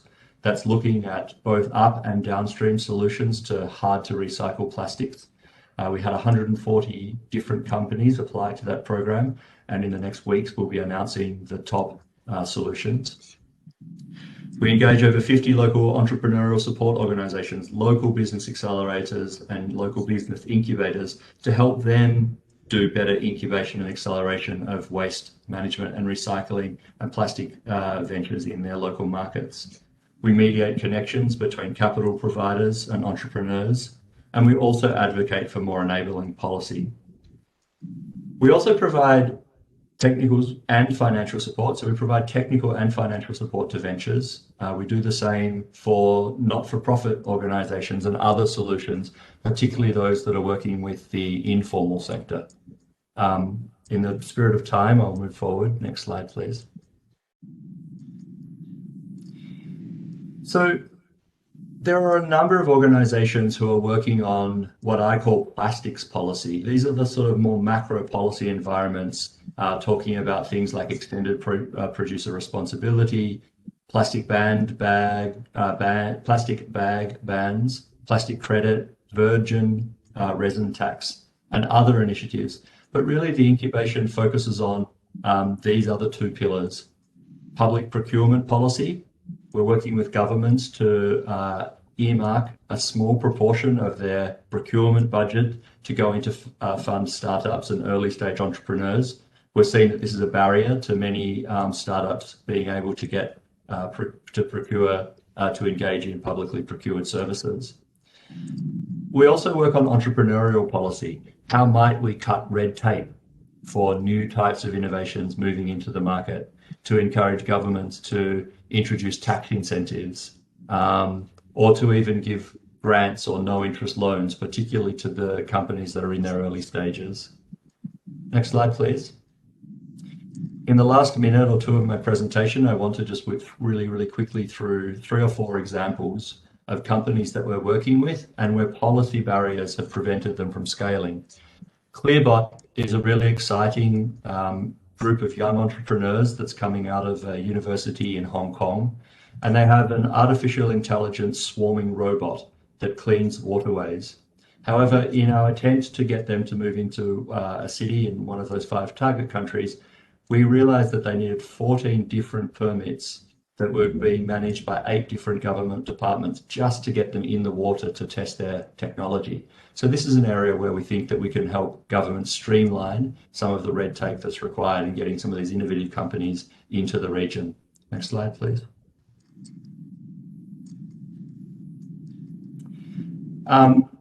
Another example is the market side of market demand. One of the companies that we work with, which may be familiar with many of you in Thailand, is Plastex. We wanted to do some work in a country in Asia that doesn't allow recycled PET content into food grade packaging, and that really lowers the price of PET, and it then means that marketplaces like this one don't have a business model to be able to operate. So that's another example of a policy barrier, really reducing the impact of some of these interesting, innovative startups. Next slide, please. Siculus is a great company. If there's anyone in the audience from Indonesia, they're a company that is a packaging-free company. It's a delivery model startup, and they're trying to supply consumer goods to consumers door to door using motorbikes. Many of us might be familiar with buying noodles from the back of a motorbike. They're doing the same with household cleaning products and grooming products. But in order to get through the policy, in order for them to be able to pilot in Indonesia, they've had to come through many, many policy barriers, particularly around the safety elements of their product. And my final slide is a group in India called Hyperlocal. Despite having a really successful policy project, they just haven't been able to scale their business because of some of the contracting requirements that local governments require to procure public services. Now, we often see that in order to procure services from local governments, you need 5 years of audited financial history.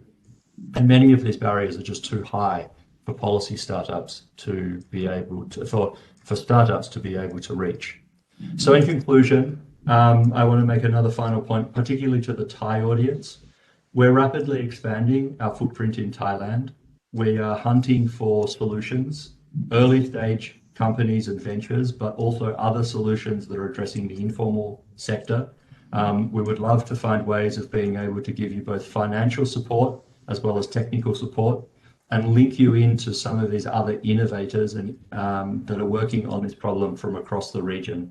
We have a community of over 300 mentors that are onboarded who are ready to lend their support, as well as very, very deep relationships with some of those big corporations that I mentioned, who are also on the lookout to try to support early stage innovative ideas to address the ocean plastics issue. So without further ado, I'd conclude my presentation there. Thank you for the opportunity. Thank you, Simon. Simon talked about networking and also attracting entrepreneurs and also about the barriers in different countries in implementing a lot of policy instruments. Now, I think we move to the next session. We have a roundtable and open discussion. We have two panelists who will address some issues arising from the topic. We have raised some questions for them also. We have with us Mr. Navneet Chadha. Mr. Chadha is an environmental and sustainability professional with over 30 years experience, in international experience in resource efficiency, circular economy, energy and climate change, water and solid waste management. He has worked in many countries and organizations with a diverse range of expertise. The Charter now serves with the International Finance Corporation as Asia Pacific lead for circular economy. Then we have Mr. Achawat Cherionslip. He is known as Om. Mr. Cherionslip is a veteran corporate executive turned angel investor and subsequently Southeast Asia's startup and innovation ecosystem builder. Trained as an economist, he has served in Coca-Cola and Thai-based Suba in promoting sustainability across the Asia Pacific. Om has lived and worked in many countries across the world. He is the chairman of the E-Trend Group. And now, first I ask Mr. Navneet Chadha to make some comments, maybe take about 3 minutes. The key questions are shown on the screen. Yeah, thanks, Anna. I think, since, as you know, IFC is the private sector arm of the World Bank Group. So I thought I'll focus on question 3 first, which seems quite relevant, which talks about how policies and standards can drive private sector investment. So just as background, IFC, together with the World Bank, has been working to address marine plastic pollution in Asia for the last 2 or 3 years. And, although we have been looking at opportunities for reuse, refill models, and so on, most of the investment opportunities we find are in recycling because of the large quantities of waste which continue to be generated and because of the huge amounts of legacy waste we have. So in fact, IFC had recently arranged a $300 million blue loan to Indorama Ventures for PET bottle-to-bottle recycling in 5 countries. So that's just an example. And we've done some others, but we wanted to understand this in a systematic manner. So what we have been doing is we've done some market studies for Thailand, Philippines, Malaysia, and Vietnam to understand, what are the barriers and opportunities for private sector investment? Is it access to finance? Is it standards and policies, and so on? So that brings us to the standards and policies question, which is your number 3 question. And so when we looked at standards and policies in all these countries, most of them look at plastics as a waste management issue. However, we wanted to look at it from a circular economy perspective, which obviously meant that we have to think of how we can use plastic as a valuable resource. So I think the other speakers mentioned we have, plastic bans and we have EPR. All those obviously have a place, but we wanted to think from a circular economy lens. And then as a part of all these studies, we find 2 or 3 policies, I think, which have a good place to drive circular economy in Asia from an upstream perspective. One of them is designed for, or maybe I should say, the recycled content standards. So Europe has them, and then a lot of these global brands we've been working with, like Coca-Cola, Pepsi, Nestle, they have made voluntary commitments, 20% recycled content by 2025, and so on. However, these are voluntary commitments. So therefore, we feel to have a sustainable market, maybe we need these recycled content standards. Maybe they can be phased in Asia, and that will help level the playing field between the global brands and the domestic companies. That will help decouple the price of recycled plastic from virgin plastic, because currently it's just dependent on market forces. But if you have to meet recycled content standards, I think this will help. So I think what we're saying is that government should not only encourage, but not only should they allow, because I think, like Simon mentioned, there are prohibitions in some countries, but they should actually encourage the recycled content. So that will help create a market demand and help develop local recycling markets. So this is one example of the standards and policies which can be done. And then another example we're looking at is a design for recycling standards. So by some estimate, about 30 to 40% of the packaging which is currently on the market is not recyclable because too many materials are used, or different colors are used, or you have plastic packaging which is too small, or packaging with metal springs. So the recyclers tell us, as part of the analysis we did and all the studies we did, they actually end up throwing these products. So like as previously mentioned, recyclable doesn't mean recycled. So really we have to develop these design for recycling standards.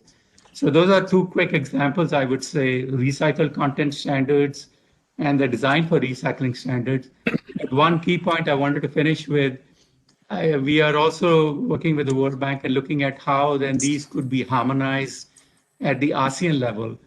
Because obviously these global brands, multinationals, they have supply chains all over Asia. They don't want different standards in different countries.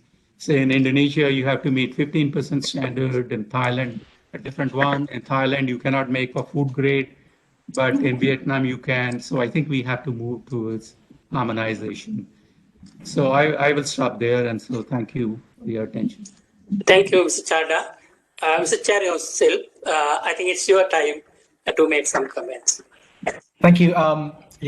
For we haven't met many people on this call, so just call me Om for short. Thank you, Sena, for a quick introduction. As Sena said, I'm a corporate executive by day and a startup by night. My day job is to run environmental policies across Asia Pacific for PepsiCo.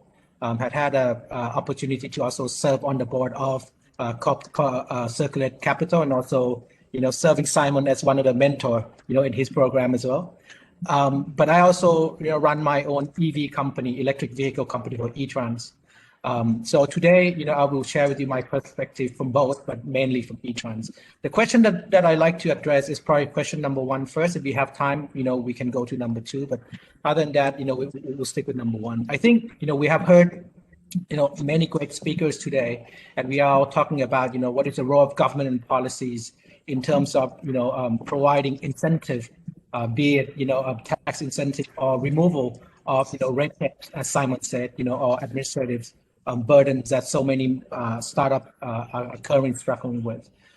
So I'm not going to belabor those points. I rather talk about, 2 other things that I think the government and the policies, can actually help accelerate, the build-up of circular economies, right?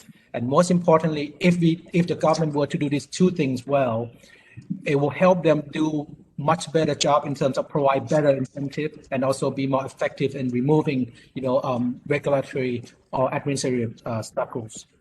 Right. These 2 things that I think the government should start playing more roles is, one is, to help promote or facilitate collaboration across many stakeholders. I think it's a theme, that I heard all day today, that everybody wish that there are a platform that multi-stakeholder could come together and collaborate better. Imagine if Simon were to run his program, and then as part of the judging panels or as part of the mentors panels are government officers in charge of some issues that the startup trying to deal with, right? Not only that we will build the solution that works in terms of impact, but also we'll be able to sort expertise and advice from the government to also say what are regulatory unlocks that we need, right? I don't mean that we need to do this all at once, but maybe after the program that someone runs done, then the next round of it we can do some kind of policy hackathons. So it's much shorter, much snappier, and getting things done with. And I think there's huge opportunity for the government to play this kind of promotion of collaborations.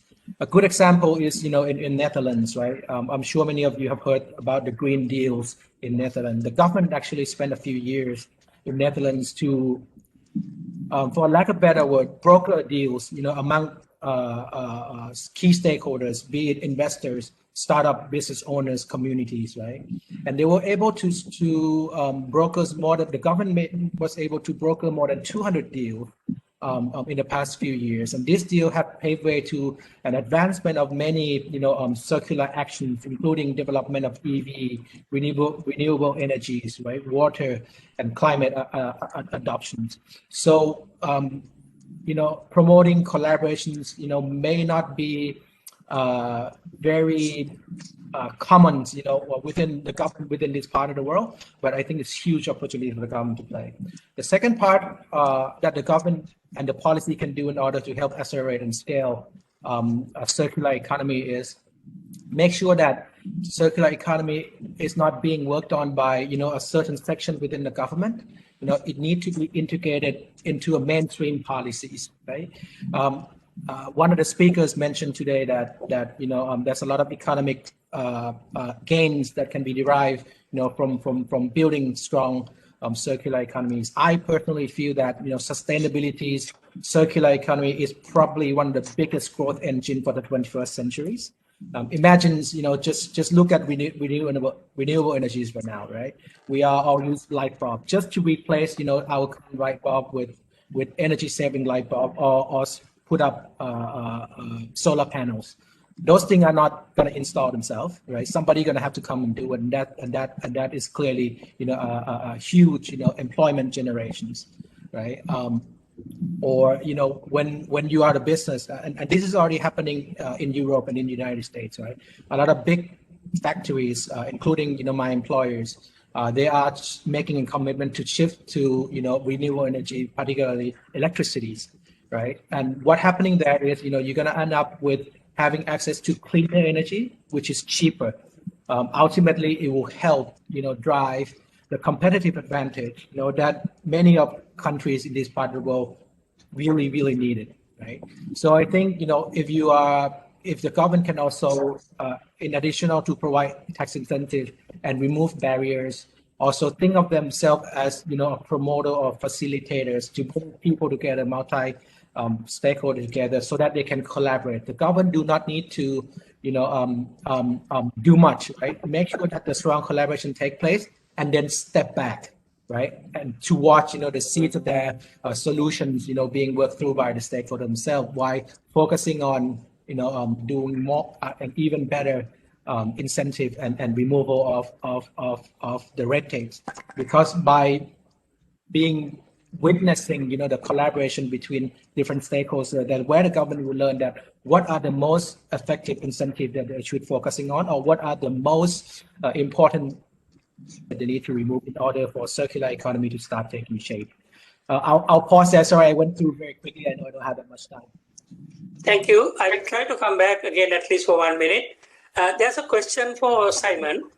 The Simon, I think, has asked, it would be interesting to know if some of your participating companies are really serious about changing their current business models, that is moving away from single-use packaging and implementing logistics or reusable packaging, example, in the beverage sector.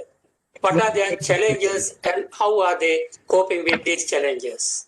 Can you answer very short? Yeah, very quickly. Look, I'm not in a position to speak for the companies, but reflecting on the commitments that the companies have made, I'm really, really excited. I think Om just pointed to the demand side of this situation, and the previous person on the panel also spoke about the fact that commitments that these companies are making can really drive markets. So this isn't change that's going to happen overnight, but I'm seeing a number of examples. PepsiCo's purchase of SodaStream as a way of delivering products in zero packaging. We're working with another startup that I presented earlier on completely new delivery models. That startup, Seculus, has got funding from Gojek. So you can imagine, right? Gojek, you're ordering your transport, you're ordering your cleaning, but you can maybe also order your house cleaning products delivered without packaging. So whilst I can't speak for the companies, I'm very, very excited by the market making that they're doing and the posturing that they're doing to be able to spur on new young entrepreneurs into the space.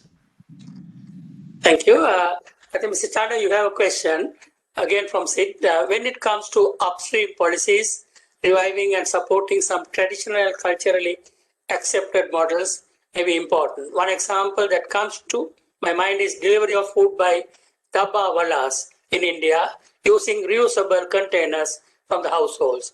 The same applies to the facilities providing clean, clear, free drinking water in public spaces in order to reduce the purchase of beverage containers. It would be great if IFC could also support such initiatives. High-tech solutions may not always be the most effective when it comes to the circular economy. Your comments about that, Siddhartha? Yes, Siddharth, thanks for your comments. No, definitely, dabbawalas, and there are many other models like that, reuse, refill, I think in Chile and a lot of these other places. I think, and they're all great examples. I think the issue is IFC, we have a developmental mandate, right? So it is also about impact and scalable.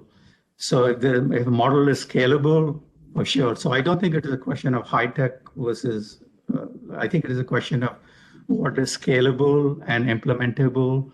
And typically, our investments are of significant size. So there are many recyclers who will come to us, who may need $5 or $10 million. And even though the opportunity may be good, but it doesn't work for IFC just because of a mandate. So in that case, we have passed it down to other impact investors. I mean, your point's well taken, but I'm just saying, I think the difference is IFC's mandate and how we are, trying to have scalable and replicable solutions, not only in one country, but globally. So the Indorama example I mentioned, I think the reason why that worked was because it was in 5 countries. And also what Indorama was doing was meeting the demand from Coke, Pepsi, who in turn had to meet the recycled content standards in Europe.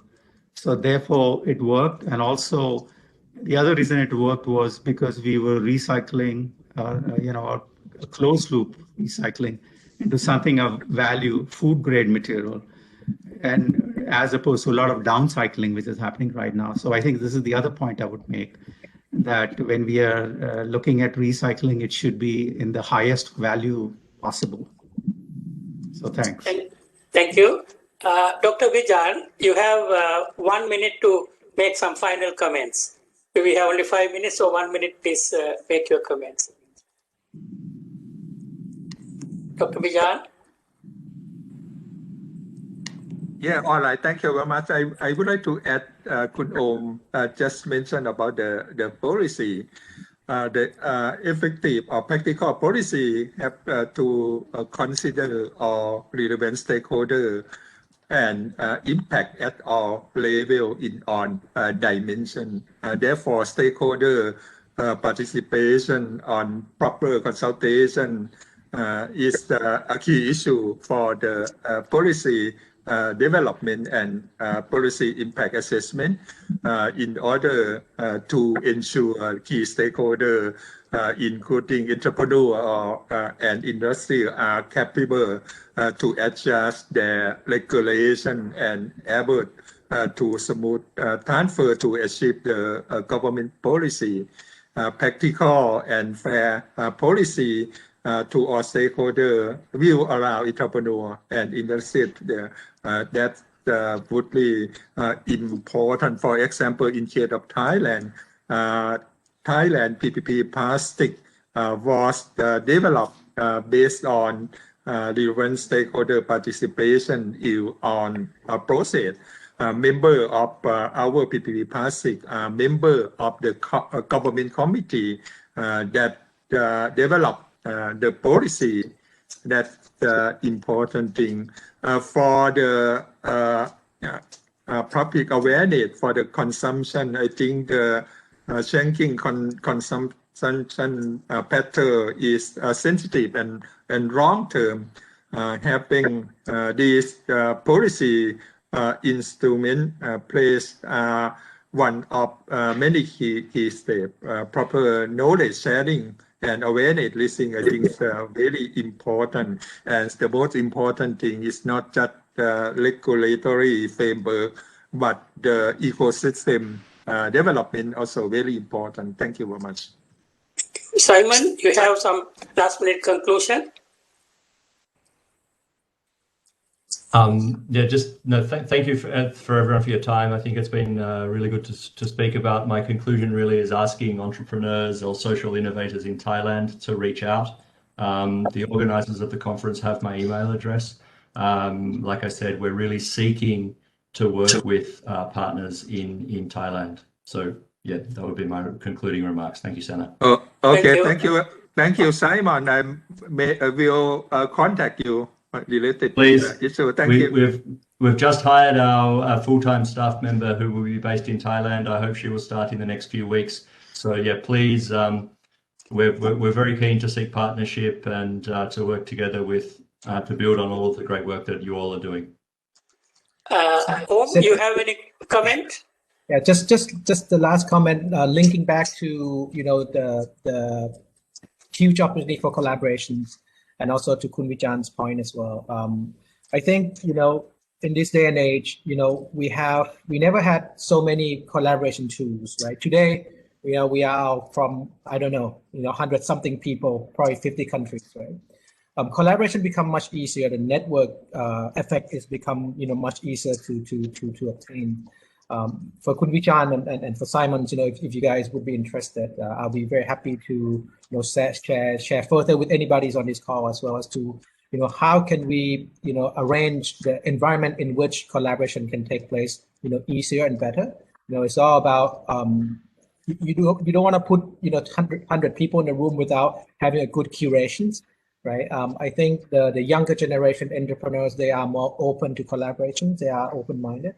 And I think, if we can curate that very well, on top of that, with the government, stepping in and try to see if they can play a stronger roles in collaborating and curating and making sure that, people having a meaningful dialogues, and then step aside and then wait for the group, to provide policy recommendation, for lack of better words, before the government take it on and move forward. There are ways of making that happen that the government might find innovative. So if anybody needs to learn more about it, I'm very happy to share. Thank you. Navneet, you have another question also. Just couple it and make it very brief. The problem today is that SEA, the plastic debate, is dominated by recycling. The break in the plastic waste wave has outlined that recycling is only 17% of the solution, while 30% is on the prevention. That is on the multi-use systems. If SEA countries are serious about reaching their ambitious targets, they will not be able to get around this. World Bank and ASEAN should set the policy direction towards the real prevention. So with that, and your final conclusion, please. Sure, no, that is correct. Like I said, I don't think these solutions are mutually exclusive. I mean, I don't think it is reduce or reuse or recycling. I think they're all part of the solution. And recycling, you can call it a transition solution because this is where the current opportunity is. If you want to, reduce 300,000 tons or 500,000 tons, or recycle, I think you can recycle much easier than 300,000. Also, there is a time lag, right? By the time you do the redesign in Europe or in US, and by the time the tap is turned, I think it takes a little bit of a while. So I don't think there's any debate about that. We are looking at policies which can help support reuse, recycle, reduce. Plastic bans obviously is reduced. Taxes is also reduced. Reuse, recycle. There are other issues. We ran into some cultural issues in countries like Indonesia and Malaysia, as far as reuse, recycle, and so on. So I think we have to look at all of those, but no disagreement there.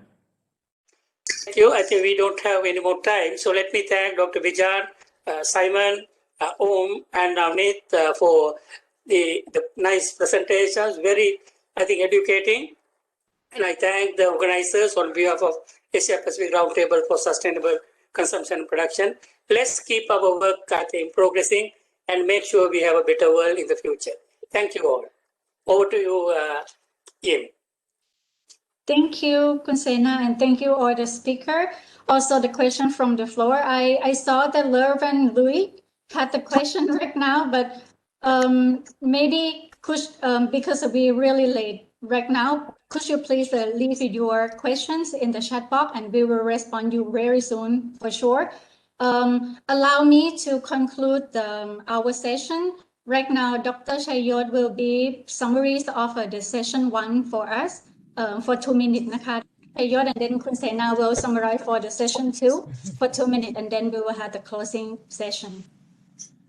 Thank you very much. To be short, our session 1 today, we looking at how GPP and EL can become one of the powerful instruments to drive CE. The speaker and the panel and the floor has discussed. I'd like to summarize 3 points. We have learned that GPP has clearly support the direction of CE. We have example in EU and in Taiwan for that. For EL, equilibrium in CE, Chen has shared with us that they have already include eco-design, some EPR, and recycling content in current EL eco-labeling in his experience.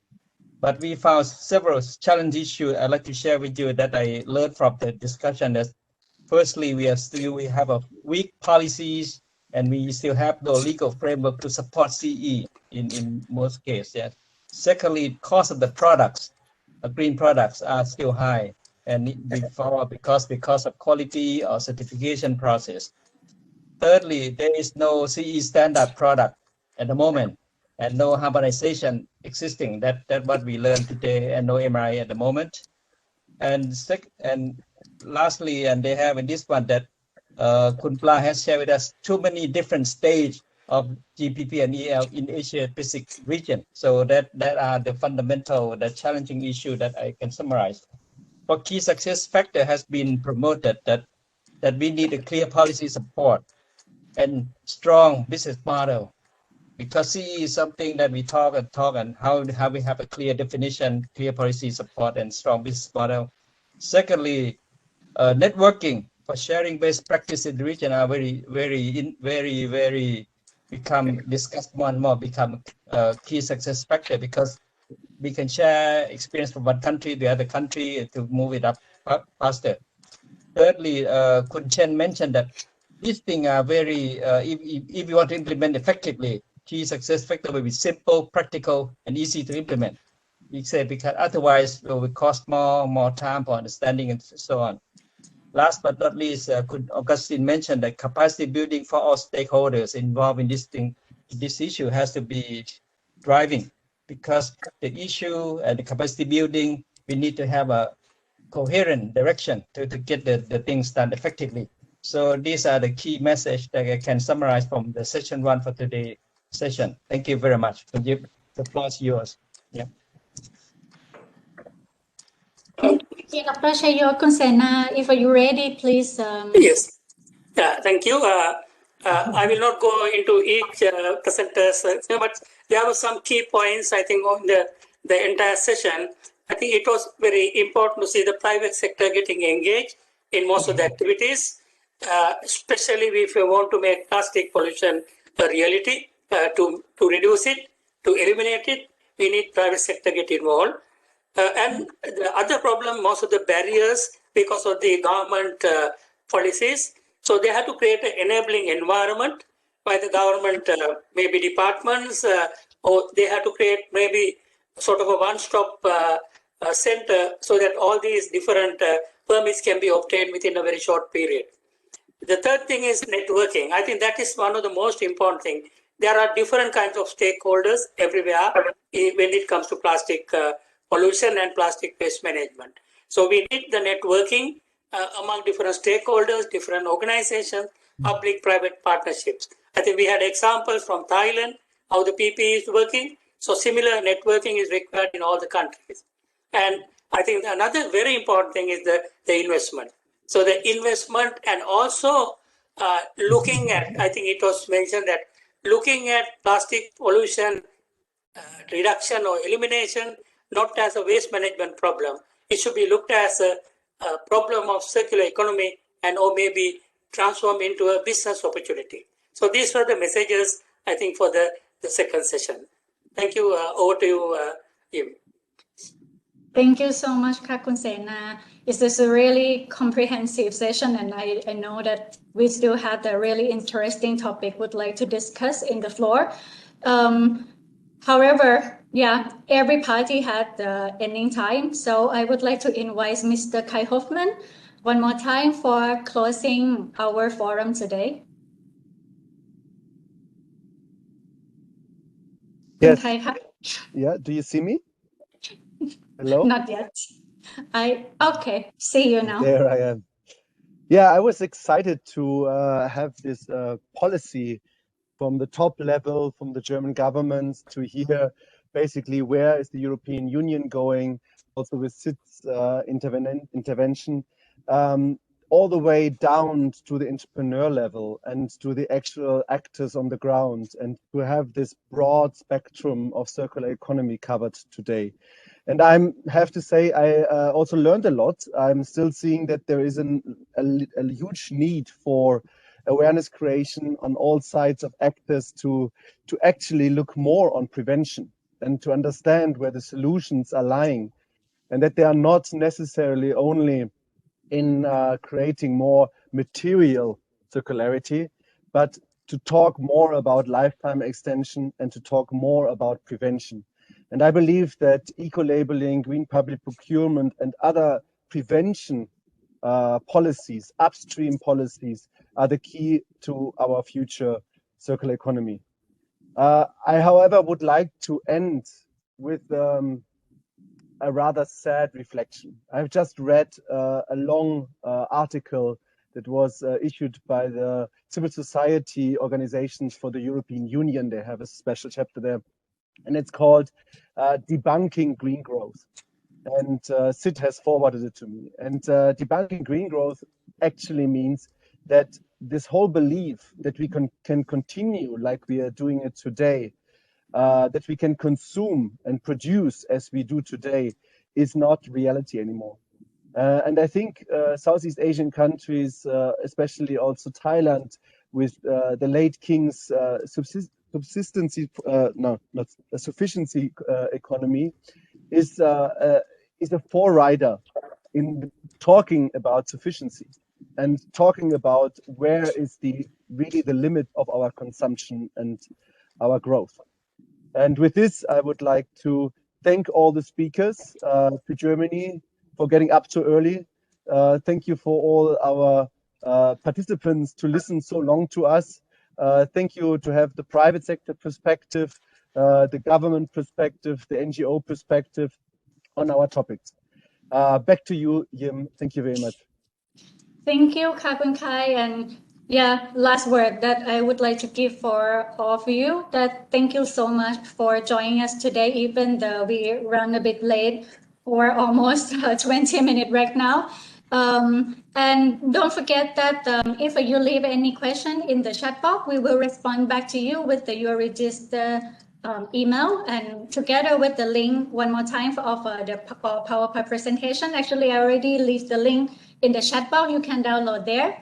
And also the photos during the forum that we had our colleague capture or some pictures there. But don't leave it yet. I would like everyone to switch on your video. So we had the photo group together one more time before we say goodbye.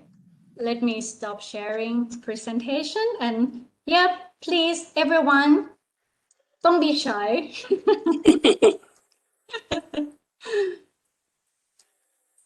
Yeah, let the layout as the grid, and I can tap the photos much more better.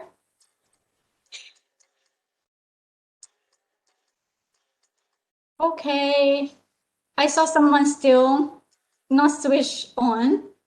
Kun Him Somarong, please help us. Yeah, Pagadias, please, everyone. Okay, let me capture the pictures. Please check that you're not in the dark, right? So I try to make sure that I see everyone. So 1, 2, 3, smile. Okay, I hope that we got the nice shoot. So I can share to you what I did now. And I thought that my colleague also captioned some pictures here already. So thank you one more time. And if someone's still traveling, please stay safe. And yeah, we wish to have the face-to-face soon with the good international forum soon. But before that, please stay safe and stay healthy. Thank you. Thank you. Don't forget, next week we will have the closing ceremony, the 4th episode. Next Yes. week. Maybe Dr. Samrongrat, please advertise next week. Yeah, next Tuesday we will have the episode 4 and the closing ceremony of the 15th conference of APICP. Please join us again. Yes, you can. I thought that the information will be in the APRCP link, right? Yes. Yes. Facebook also. Yeah. Thank you, everyone. Thank you. Bye-bye. Thank you. Bye. Bye. Bye. Bye-bye. Bye.